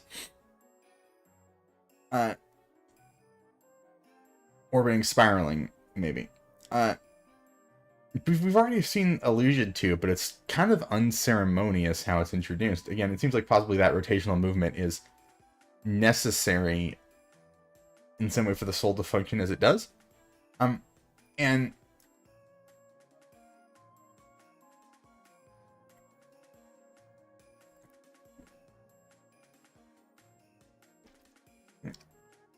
but yes, of course, the bodies are subject to sensations, and such soul is, at least to some degree. Moreover, since at that time they were causing for the moment constant and widespread motion, joining with the perpetually flowing stream and moving and violently shaking the revolutions of the soul, they totally blocked the course of the same by flowing contrary thereto, and hindered it thereby in its ruling and its going, while, on the other hand, they so shook up the course of the other, that in 3 several intervals the double and triple, and in the mean terms and binding links of the 3x2 and 4x3 and 9x8, these being not wholly dissoluble save by him who had bound them together, they produced all manner of twistings, and caused in their circles fractures and disruptions of every possible kind. The result that, as they barely held together one with another, They moved indeed, but moved irrationally, being at one time reversed, another oblique, and again upside down. Suppose, for example, that a man is in an upside down position, with his head resting on the earth and his feet touching something above. Then, in this position of the man relative to that of the onlookers, his right will appear left of them, and his left right, and so will theirs to him. So, sensation sort of bandies us about, and the soul ain't moving in the sort of very ordered way it's supposed to anymore.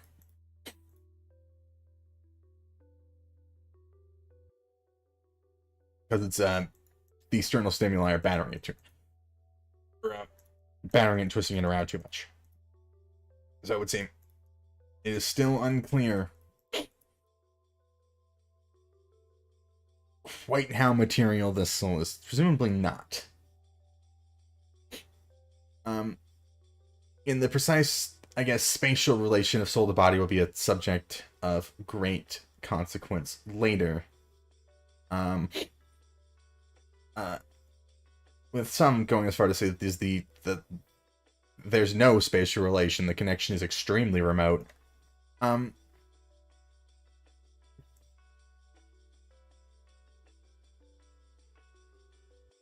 Okay.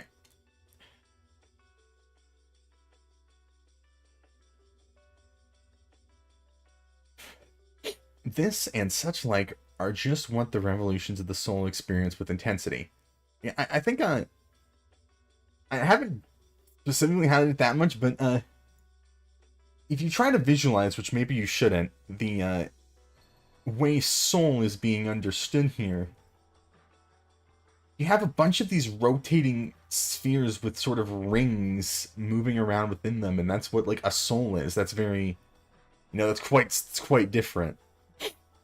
Then I guess sort of the corporeal, the sort of ghastly shade image, I guess, which, or even like a kind of wispy star-like thing.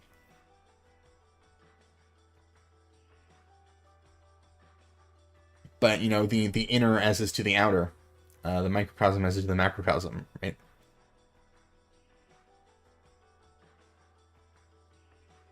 This and such like are just what the revolutions of the soul experience with intensity.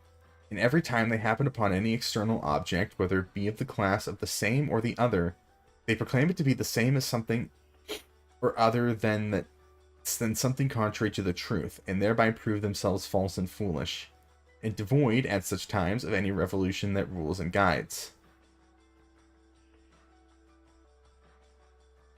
Alright. And every time they have it upon external object of the class, they proclaim it to be the same as something other than something contrary to the truth.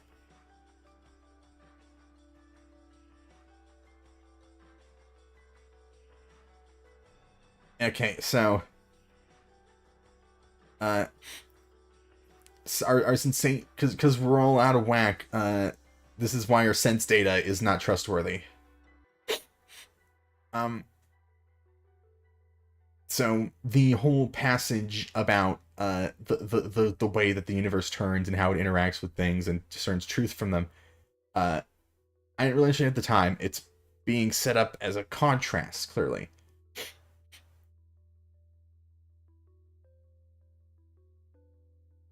Volition devoid of such times as revolution that rules and guides. And whenever external sensation in their movement collide with these revolutions and sweep along with them also the whole vessel of the soul, so we're talking about a sort of reason about sort of truth and opinion here again, I think. Vessel of the soul, then the revolutions, though actually mastered, appear to have the mastery. The revolutions sweep along with them as the whole vessel of the soul. Revolutions, though actually mastered, appear to have the mastery. As it comes about that, because of all these affections, now as in the beginning, so often as the soul is bound in a mortal body, it becomes at the first irrational.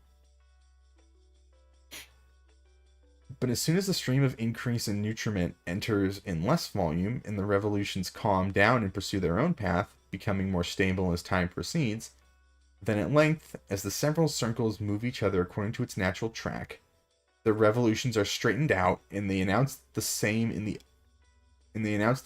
other aright, and thereby they render their possessor intelligent. I am I think an allegorical reading of this along the lines of what you see in parts of the Republic is maybe where you're not dominated by opinion or sensation, and therefore you can get closer to truth. Is an acceptable reading, but I'm not entirely sure he doesn't view this sort of concentric ring model as also factual.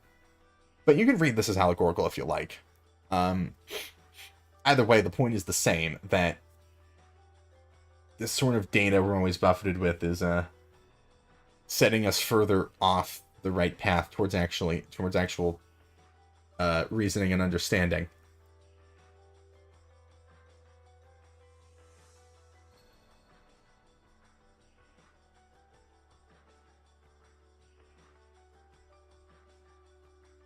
This one, their own path can more stable as time proceeds.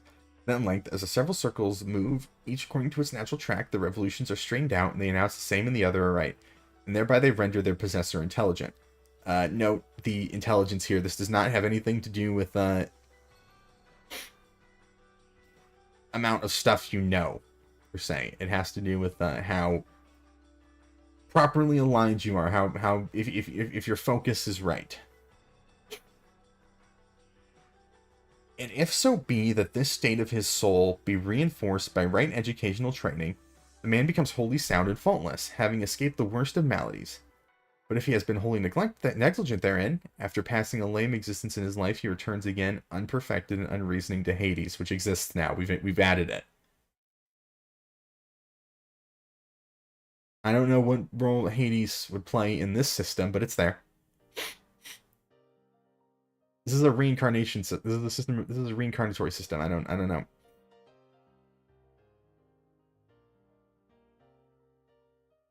These results, however, come about at a later time. Regarding the subjects now before us, we must give a more exact exposition, and also regarding the subjects anterior to these, namely the generation of bodies in their several parts, and the causes and divine counsels whereby the soul has come into existence. We must hold fast to the most probable account, and proceed accordingly in the exposition now to be given. So, we are...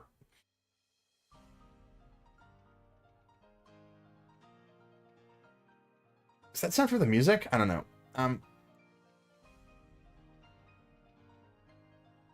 Okay, we're not... It looks like we're less far along than we are, I think. We still have a long ways to go.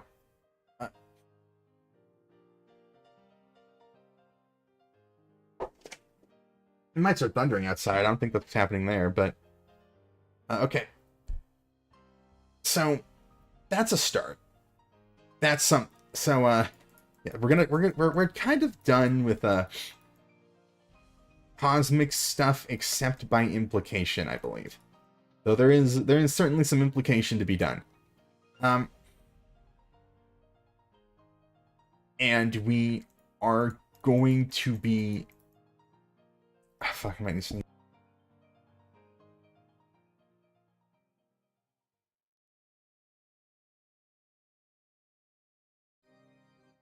You can hear that because I turned the mic off. Not today.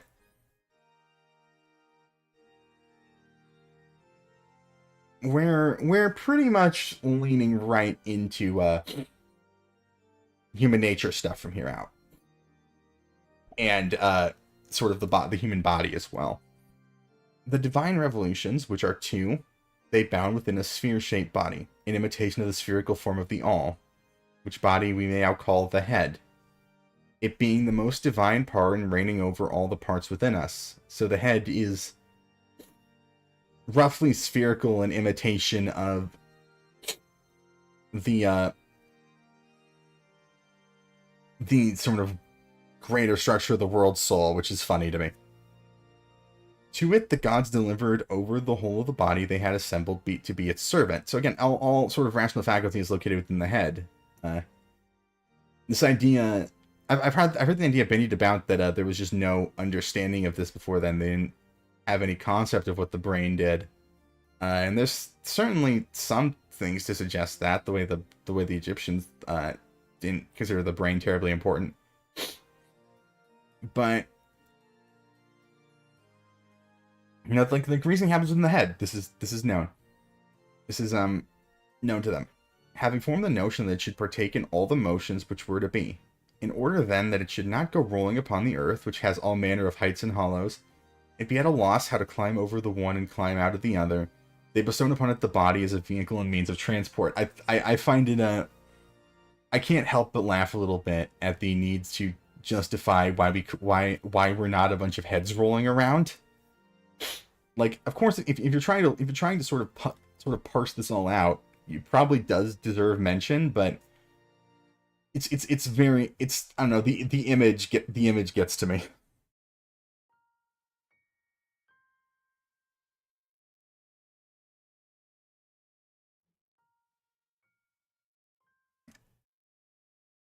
And for this reason the body acquired length, and by God's contriving shot forth 4 limbs, extensible and flexible, to serve as instruments of transport, so that grasping with these and supported thereon, it was enabled to travel through all places, bearing aloft the chamber of our most divine and holy part.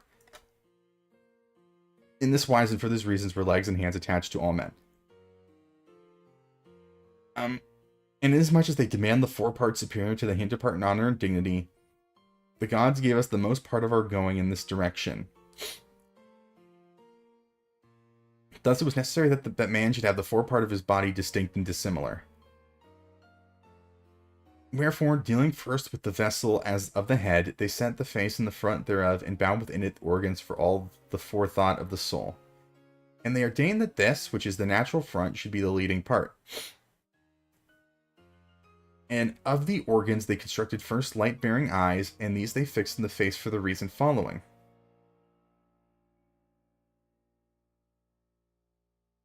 They contrived that all such fire had the property not of burning, but of giving a mild light, should form a body akin to the light of every day. For they caused the pure fire within us, which is akin to that of day, to flow through the eyes in a smooth and dense stream.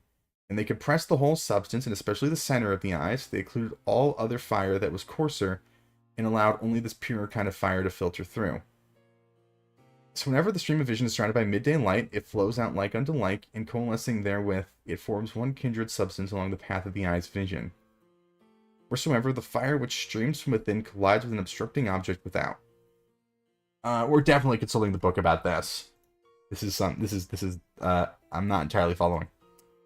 And this substance, having all become similar in its properties because of its similar nature, distributes the motion of every object it touches, or whereby it is touched, throughout all the body, even unto the soul, and brings about the sensation which we now term seeing.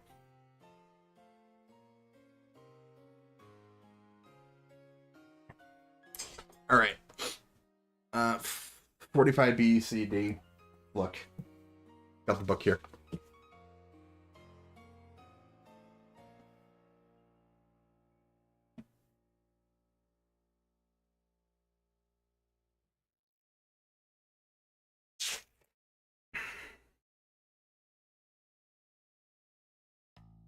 There are no notes here. So I'll read the. I'll skim this translation, see if it helps at all.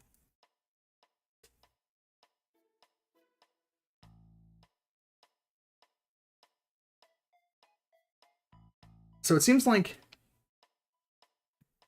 the form of fire that we perceive as light interacts with a form of fire that flows through the eyes and creates a visible sensation, I think is the idea here.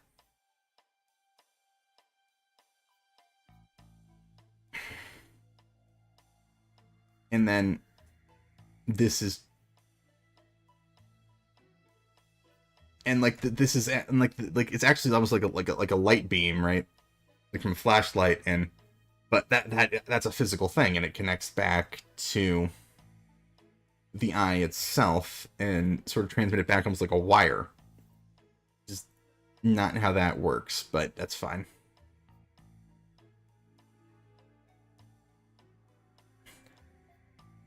But when the kindred fire vanishes into night, the inner fire is cut off. For when it issues forth into what is similar, it becomes altered in itself and is quenched. Seeing that it is no longer of like nature with the adjoining air, as that air is devoid of fire. Wherefore it leaves off seeing. There's like a hint of truth to this. That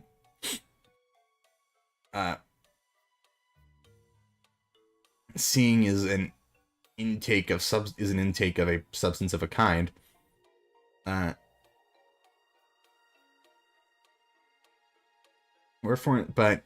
obviously the overall model here is not correct.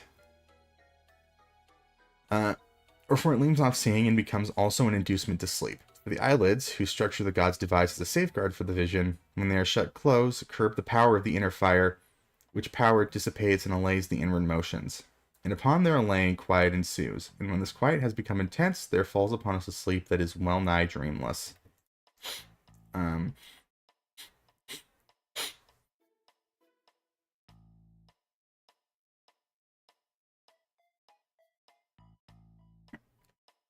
But when some greater motions are still left behind according to their nature and the positions they occupy, such and so great are the images they produce, which images are copied within and are remembered by the sleepers when they awake out of the dream. It is no longer difficult to perceive the truth about the formation of images in mirrors and in bright and smooth surfaces of every kind. Alright. It is from the combination with each other of the inner and outer fires, every time they unite on the smooth surface and are variously deflected, that all such reflections necessarily result, owing to the fire of the reflected face coalescing with the fire of the vision on the smooth and bright surface. Again, there's not nothing to this.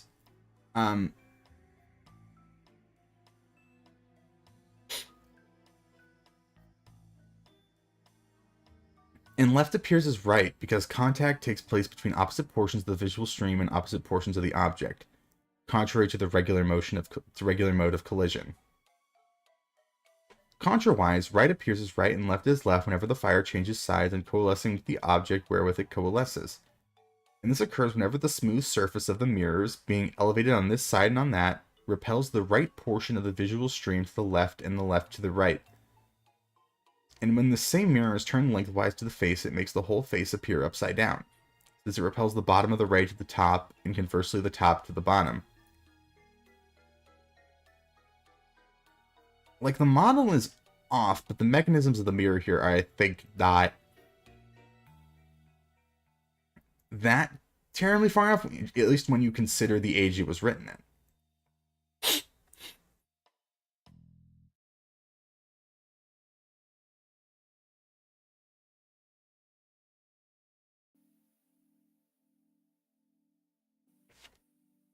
Even still, I don't think the talk about this mechanism of sight is necessarily the most important thing to take away from Timaeus. Now, all these are among the auxiliary causes which God employs as his ministers in perfecting, so far as possible, the form of the most good. By the most of men, they are supposed to be not auxiliary but primary causes of all things. Cooling and heating, solidifying and dissolving and producing all such effects. Yet they are incapable of possessing reason and thought for any purpose, for, as we must affirm, the one and only existing thing which has the property of acquiring thought is soul, and soul is invisible. Whereas fire and water and earth and air are all visible bodies, and the lover of thought and knowledge must needs pursue first the causes which belong to the intelligent nature, and put second all such as are of the class of things which are moved by others, and themselves in turn move others because they cannot help it. And we also must act likewise. We must declare both kinds of cause, but keep distinct those which, with the aid of thought, are artificers of things fair and good, and all those which are devoid of intelligence produce always accidental and irregular effects. Another point where Aristotle will diverge a little bit. He certainly does not think the soul is capable of being entirely outside of doing anything outside of causal movement. He thinks that is purely the realm of the divine intellect. So, but here, soul is, if difficult, able to sort of reason, and that is not that doesn't have to do with with sort of being causally moved around and affected by outside forces. That's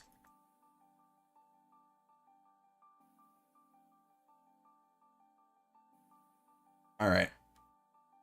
Now, regarding the auxiliary causes which have helped the eyes to acquire the power which they now possess, let this statement suffice. Now we must declare the most important benefit effected by them, for the sake of which God bestowed them upon us. Vision, in my view, is the cause of the greatest benefit to us, inasmuch as none of the accounts now given concerning the universe would ever have been given if men had not seen the stars, or the sun, or the heaven. But as it is, the vision of day and night, and of months and circling years, has created the art of number, and has given us not only the notion of time, but also the means of research into the nature of the universe.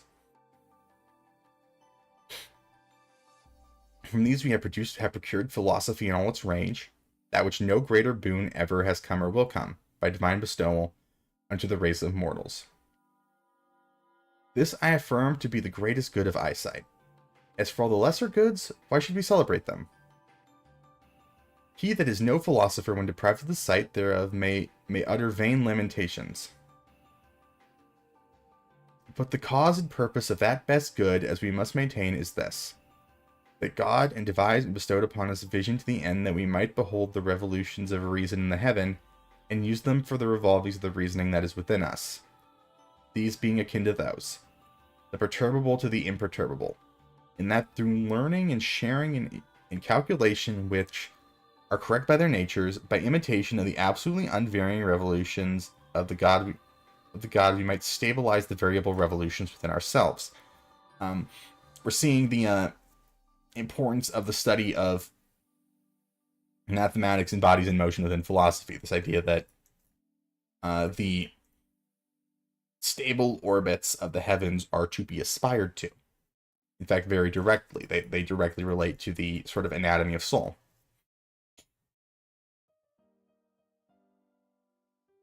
And we should seek to imitate.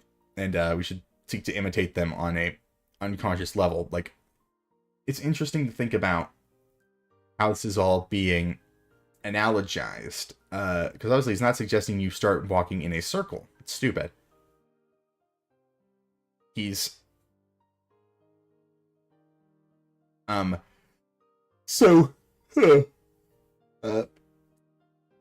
still, the steady rotations and orbits are nevertheless the model for sound reasoning, not being sort of pushed and pulled about.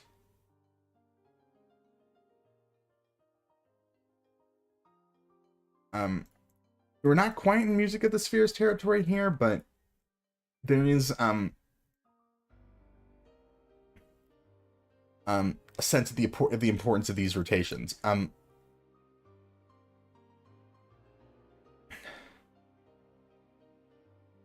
Concerning sound also and hearing, once more we make the same declaration. They were bestowed by the gods with the same object and for the same reasons.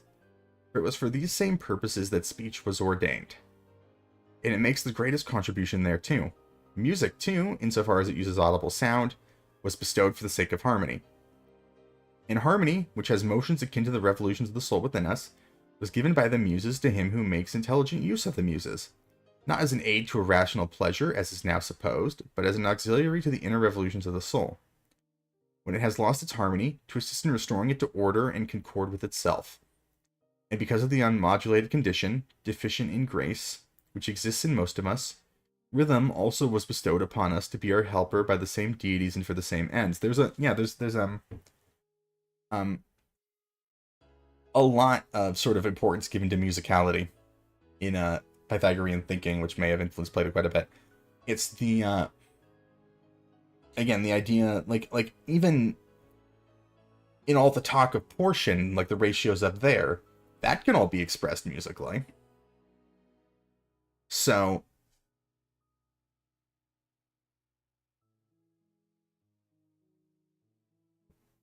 yeah, like, yeah, you see, because you divide up just sort of the full spectrum of sound, which is theoretically infinite, by ratios, and you get musical scales, and you get something you can work with. You get da da da da da da, right? So that's completely.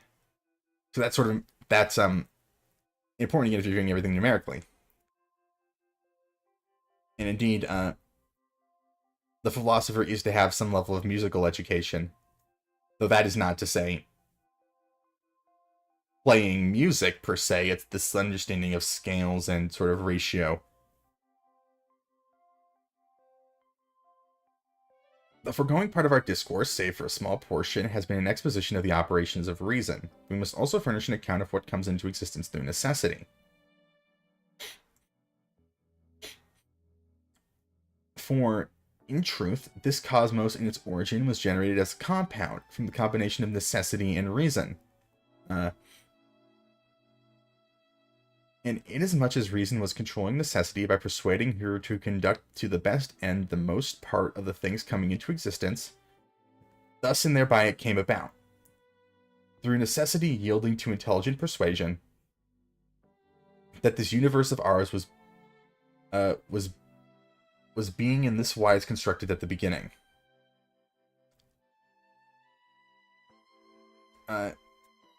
Necessity is a slippery term. I think you can relate it a lot to causal occurrence, to relationships of cause and effect. At least that's how I read it here. Necessity yielding to intelligent persuasion, yeah. Wherefore, if one is to declare how it actually came into being on this wise, he must include also the form of the errant cause, in the way that it really acts. To this point, therefore, we must return, and taking once again a fresh starting point suitable to the matter, we must make a fresh start in dealing therewith, just as we did with our previous subjects. We must gain a view of the real nature of fire and water, air and earth. Okay, this is fun. This is fun. We're getting to this bit. As it was before the birth of heaven and the properties they had before that time, for at present no one has as yet declared their generation. Yep. I said we were done with sort of grandeur stuff, but I suppose I meant that more in terms of God, in terms of the discussion of God and godlike figures.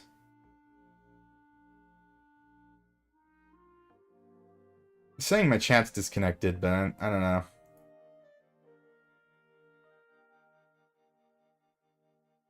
Okay.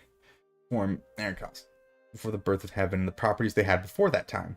For at present, no one has yet declared their generation. Again, the material, the matter, is not created from nothing. It's there.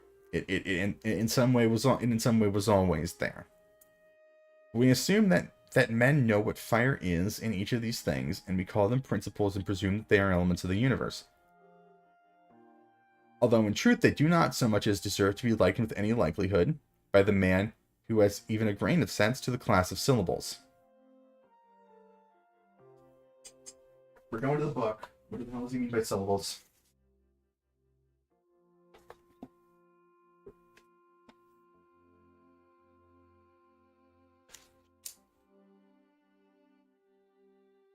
The sheets on this thing are so thin, I'm worried I'm going to rip it just turning pages.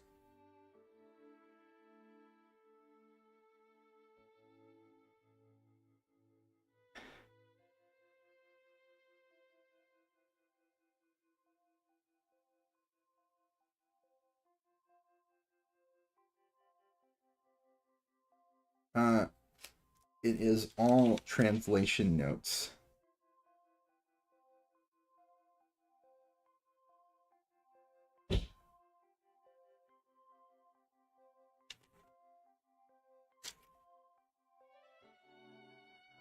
Got a ways to go.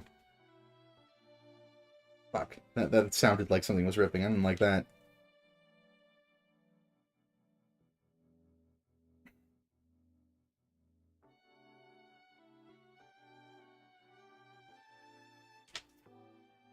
That's fine, though. Okay.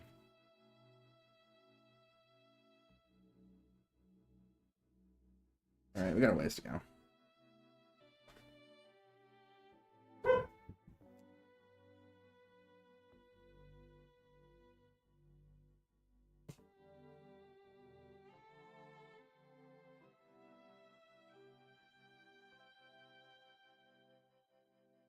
Okay.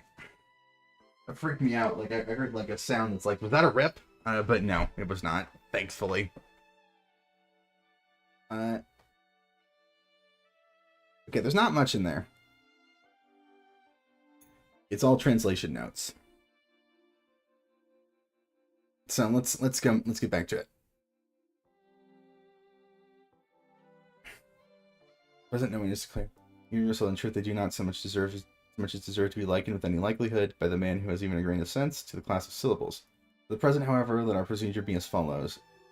We shall not now expound the principle of all things, or their principles, or whatever term we use concerning them, and that solely for this reason that it is difficult for us to explain our views while keeping to our present method of exposition. Use concerning them. For reasons difficult for us to explain our views. Okay. You, therefore, ought not to suppose that I should expound them. While, as for me, I should never be able to convince myself that I should be right in attempting to undertake so great a task. Strictly adhering, then, to what we previously affirmed, the import of the likely account, I will say, as I did before, to give as likely an exposition as any other, nay, more so, regarding both particular things and the totality of things from the very beginning.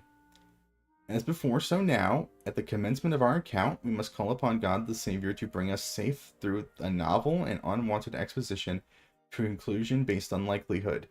And let's begin our account once more. What is being translated as God the Savior here? That does not sound right.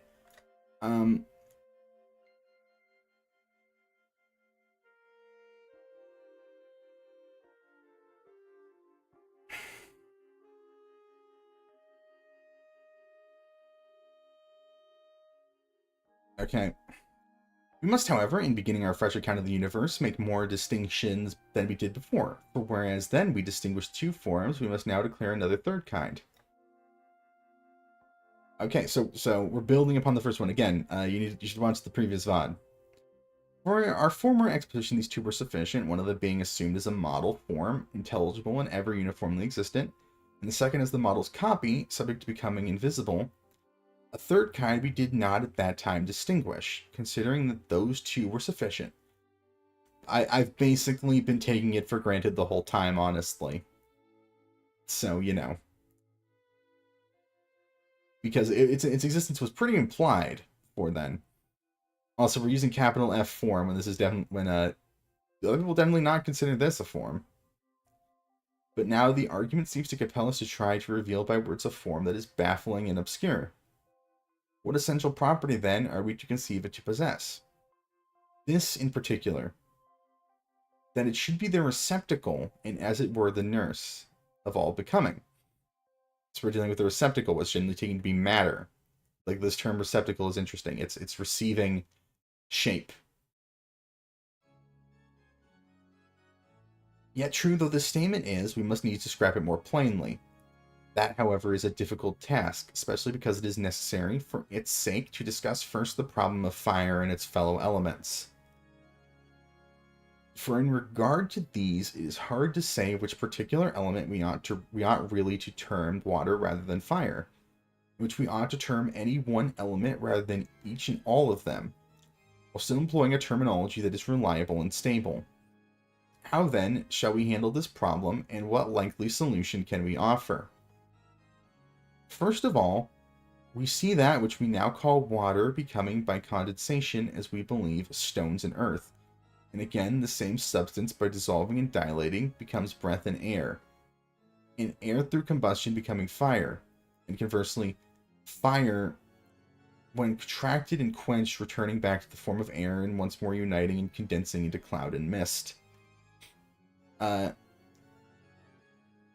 We're seeing, again, they seem to be able to convert into one another. We're getting some weak, very off grasping of what we might think about as states of matter now, though I wouldn't give them too much credit for that. And issuing from these, when still further compressed, flowing water, and from water, earth, and stones again. Thus we see the elements passing on to one another, as it would seem, in an unbroken circle, the gift of birth. Accordingly, since no one of these ever remains identical in appearance, which of then shall a man definitely affirm to be any one particular element and no other without incurring ridicule? None such exists. On the contrary, by far the safest plan in treating these elements is to proceed thus. Whatsoever object we perceive to be constantly changing from one state to another, like fire, that object, be it fire, We must never describe as this but as such like. Nor should we ever call water this but such like, nor should we describe any other element as though it possessed stability. Okay. So, again, we're dealing with, I guess, the idea of becoming. These are not... fire, water, earth, and air don't per se have form. Don't per se have forms. They don't have being because they seem to move between each other in such a way.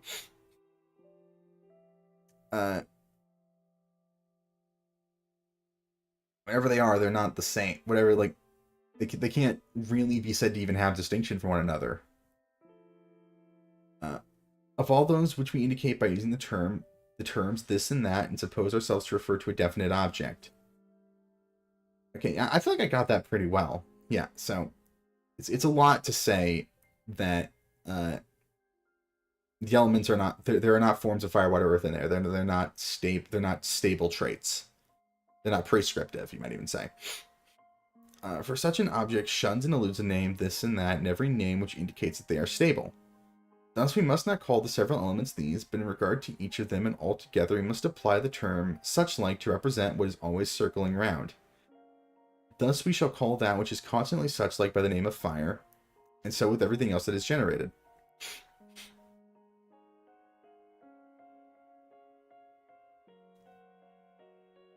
I don't know how much longer we're going to go at this point. I don't know what a good stopping point would be.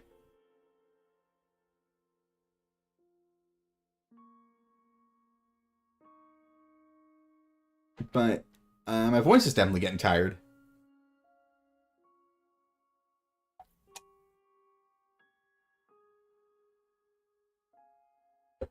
That's okay. But that wherein they are always in appearance, coming severally into existence, and wherefrom in turn they perish, in describing that and that alone should we employ the terms this and that. Whereas in describing what is such like, hot for instance, or white, or any of the opposite qualities, or any compounds thereof, we ought never to apply to it any of these terms. But we must bestir ourselves to explain this matter again yet more clearly. Now imagine that a man were to model all possible figures out of gold, and were then to proceed without cessation to remodel each of these into every other. Then, if someone were to point to one of the figures and ask what it is, by far the safest reply in the point of truth would be that it is gold. We're looking for a lowest common denominator. We're looking for the common term here. But as for the triangle and all other figures which were formed in it, one should never describe them as being seeing that they change even while one is mentioning them. This is sort of an issue that the skeptics will latch onto. The sort of malleability of everything we seem to perceive. Rather, one should be content if the figure admits of even the title such like being applied to it without any safety. And of the substance which receives all bodies the same account must be given. It must be called always by the same name, for from its own proper quality it never departs at all. For from its own proper quality it never departs at all. For while it is always receiving all things, nowhere and in no wise does it assume any shape similar to any of the things that enter into it. For it is laid down by nature as a molding stuff for everything, being moved and marked by the entering figures. And because of them it appears different at different times. And the figures that enter and depart are copies of those that are always existent, being stamped from them in a fashion marvelous and hard to describe, which we shall investigate hereafter. So we're still talking about the receptacle here. This sort of uni-substance that can receive impressions of the forms, the true things, but is not them. It is only itself.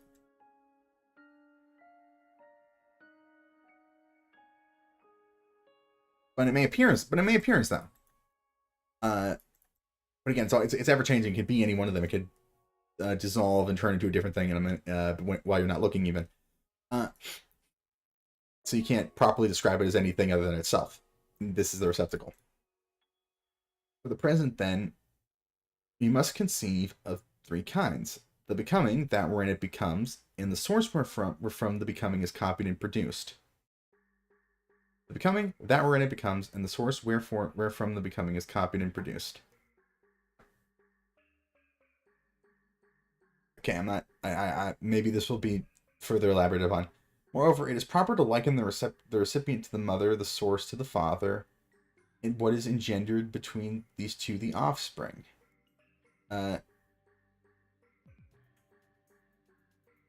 We are perhaps dealing with what would later become ideas of hypostases, though of course Plotinus did not think much of matter.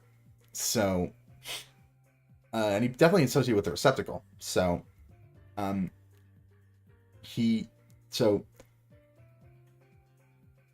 have to see.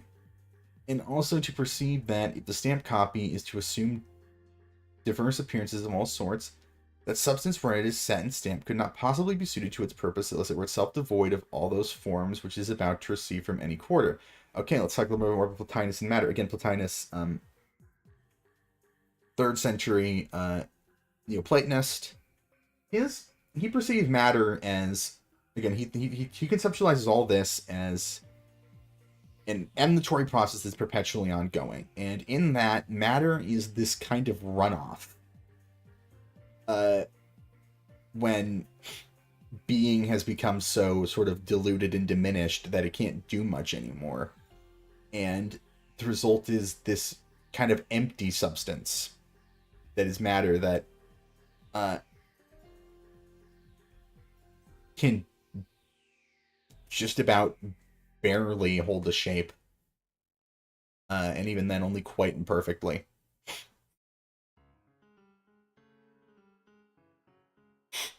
And I think you see sort of that beginning here. For were it similar to any of the entering forms, on receiving forms of an opposite or wholly different kind as they arrived, it would copy them badly through obtruding its own visible shape. Wherefore it is right that the substance which is to receive within itself all the kinds should be void of all forms. Just as with the fragrant ointments, men bring about the conditions by artistic contrivance and make the liquids which are to receive the odors as odorless as possible. And all who essay to mold figures in any soft material utterly refuse to allow any precious figure to remain visible therein, and begin by making it even and as smooth as possible before they execute the work. If you wanted to analogize to clay, there you go.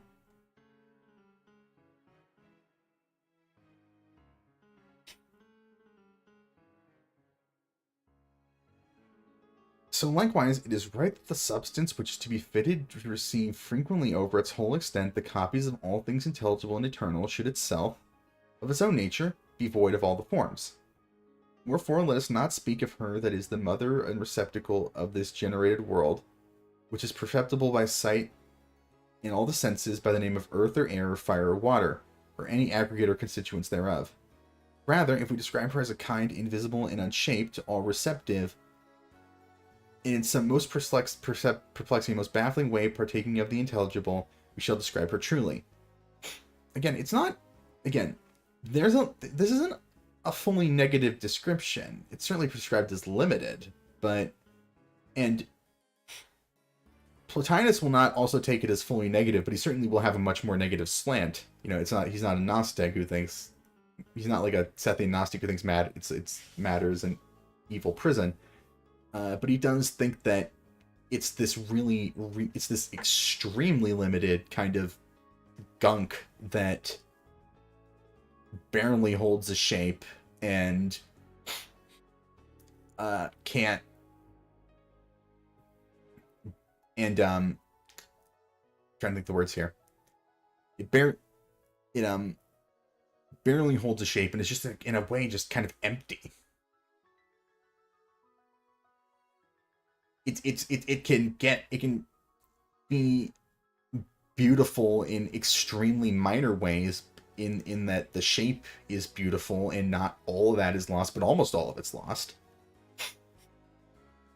So you see that here, but it's unclear, and Plato certainly doesn't consider it to be the final thing you're aspiring to either, so it's unclear where he rests there. Certainly not in a materialist sense. He's certainly not a materialist, but He certainly views matter as very limited, but probably not in the scathing terms Plotinus did. Although, again, Plotinus really had a problem with the sort of Gnostic view of matter as evil. Like, again, he seems to think of it as pretty close to evil. He thinks evil results from its deficiencies, but the idea of declaring it evil in and of itself deeply offends him. He feels the need to attack this quite a bit. But that's Plotinus. This is Plato. They're not actually in agreement on a lot of things. And Plotinus is perfectly willing to admit that. But anyway, let's get through it. Others later Platonic thinkers would not be. So that's interesting. So that's interesting. Insofar as it is possible to arrive at the nature of this kind from the foregoing account, one may state it most correctly in this way. That part of it which is made fiery appears each time as fire. That which has been liquefied as water, it appears as earth in the air insofar as it receives copies of these.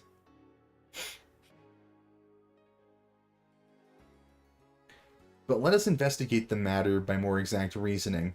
Okay, maybe I was wrong in saying earlier that fire, water, earth, air do not have a form. That's based a little bit on stuff that I know comes later.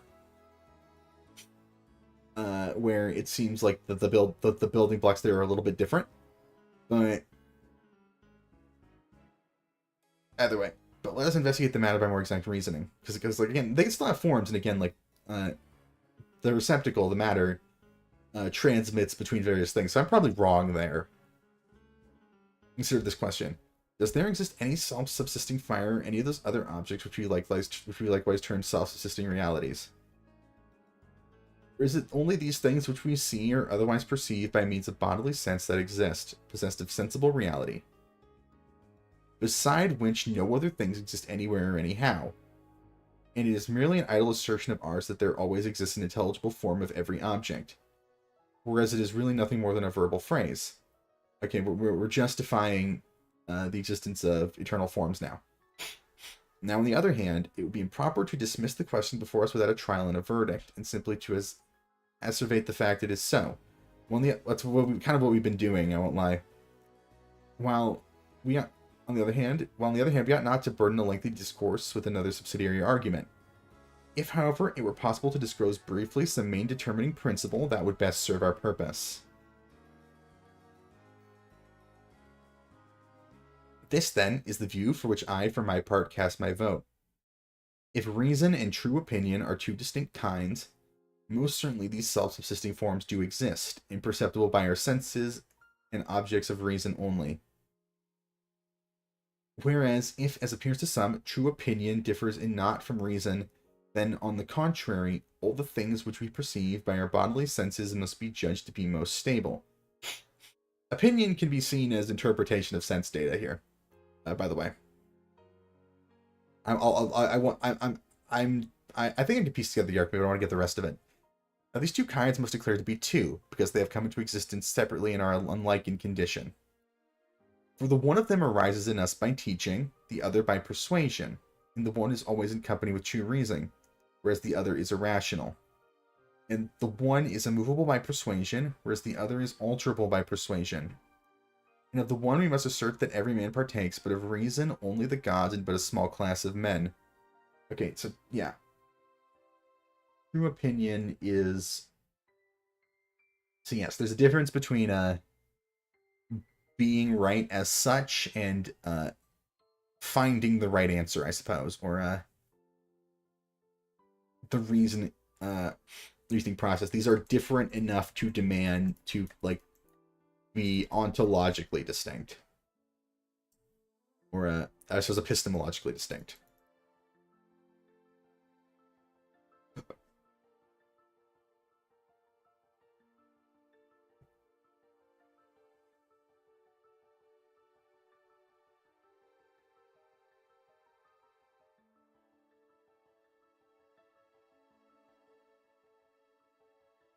Okay, this being so, we must agree that one kind is the self-identical form, ungenerated and indestructible, neither receiving into itself any other from any quarter, nor itself passing any whither into another, invisible and always imperceptible by sense. It being the object which it is the province of reason to contemplate, and a second kind is that which is named after the former and similar thereto. An object perceptible by sense, generated, even ever carried about, becoming in place and out of it again perishing. Apprehensible by opinion with the aid of sensation. And a third kind is ever-existing place, which admits not of destruction, and provides room for all things that have birth, itself being apprehensible by a kind of bastard reasoning by the aid of non-sensation. Merely an object of belief. For when we regard this, we dimly dream and affirm that it is somehow necessary that all that exists should exist in some spot and occupying some place. And that which is neither on earth nor anywhere in the heaven is nothing. Let me finish the argument here, then I'll try and puzzle it out. So because of all of these and other kindred notions, we are unable also, on waking up, to distinguish clearly the unsleeping and truly subsisting substance, owing to our dreamy condition, or to state the truth, how that it belongs to a copy, seeing that it has not for its own even that substance for which it came into being, but fleets ever as a phantom of something else, to come to existence in some other thing, clinging to existence as best it may, on pain of being nothing at all. Whereas to the aid of the really existent there comes the accurately true argument, that so long as one thing is one thing, another is something different, neither the two will ever come to exist in the other, so that the same thing becomes simultaneously both one and two. Okay.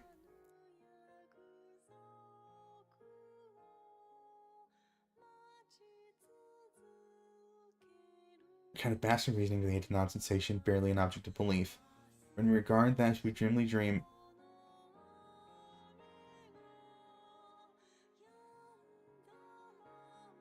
Okay.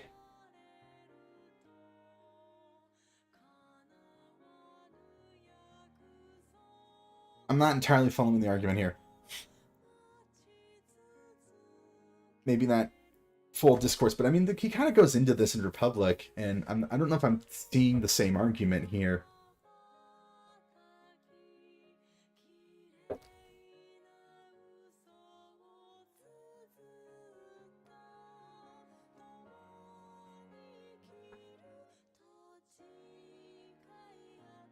This third kind is what's is what's snagging me here.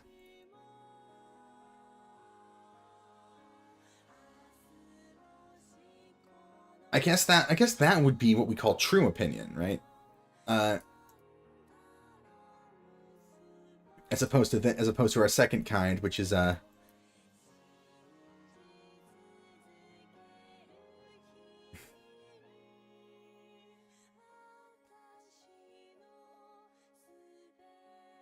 and the second kind would be just sort of the feelings of opinion, or maybe I've got those reversed.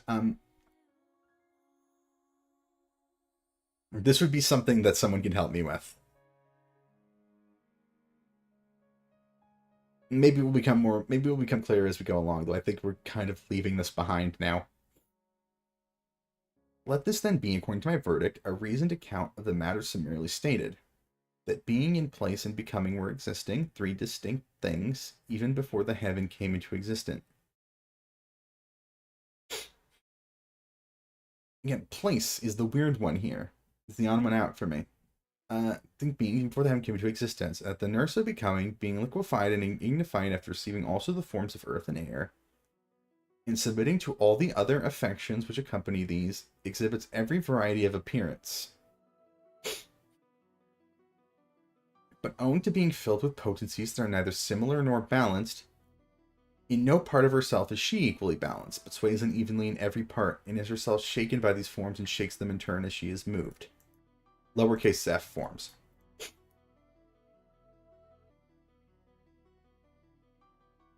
Sort of these mimicries that exist within the receptacle.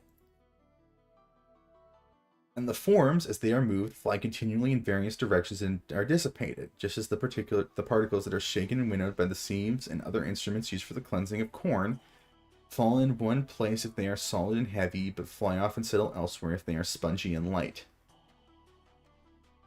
So it was also with the four kinds when shaken by the recipient. Her motion, like an instrument which causes shaking, was separating farthest from one another the similar, and pushing most closely together the similar. Wherefore also these kinds occupied different places even before the universe was organized and generated out of them.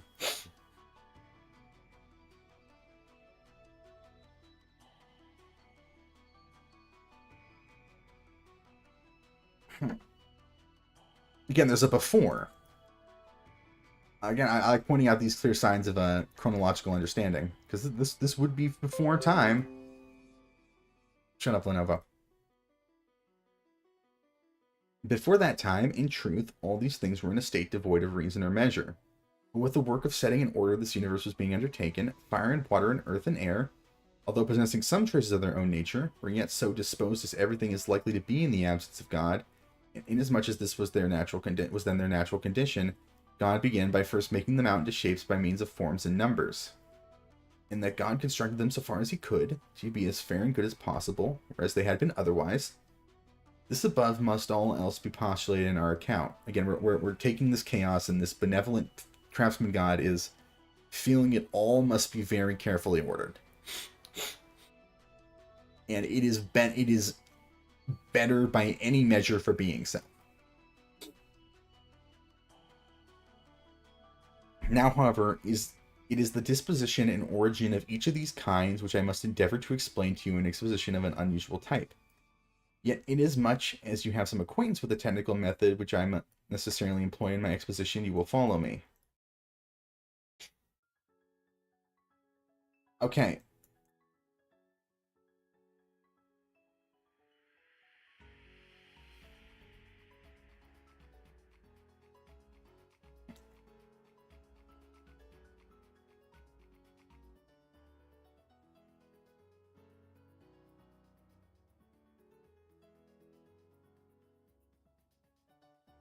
There's a part of me that is considering this as a good stopping point. And that is chiefly because we're about to hit a big sort of landmark here. And that is the geometric elementalism stuff.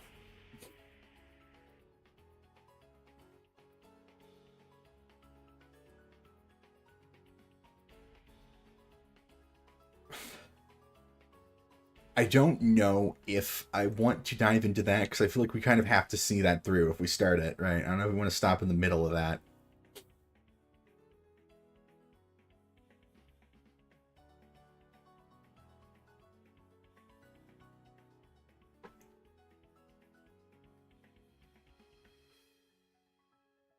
I think, therefore,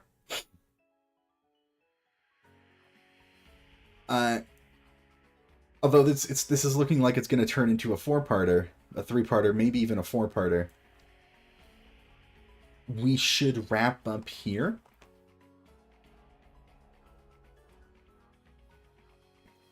That feels right. Because next up is going to be the matter of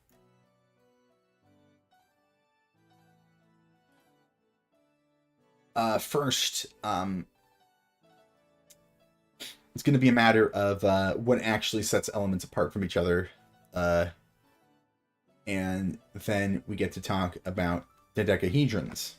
And then there's some other stuff.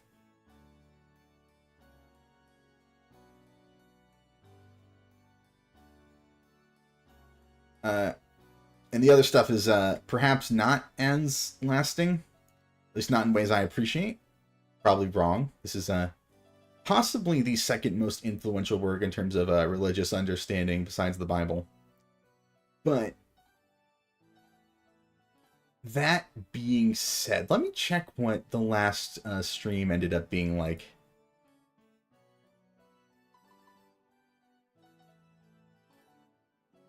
In terms of length.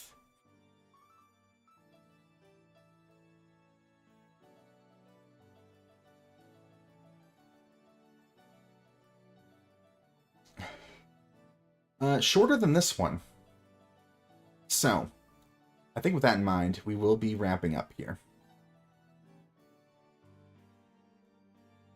Thank you anyone who dropped by. I know some people did, and thank you to anyone who watches this later. And again, thank you to anyone who corrects me, helps steer me right. I position myself as an authority because there's... Thank you. I noticed you end up actually lurking my stuff quite a bit recently. It's always cool to see you. We're probably done for now. Yeah, I think we're done. Next time we will talk about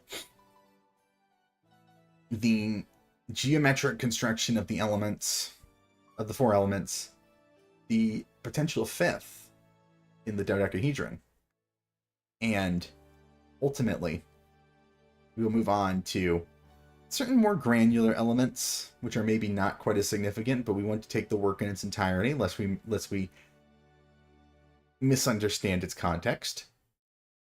And then that will be all for the Timaeus. I don't know if next we'll continue with Platonic dialogues, if we'll move on to a different subject. And of course, finally, keep an eye out for a new YouTube short that'll be coming before too long.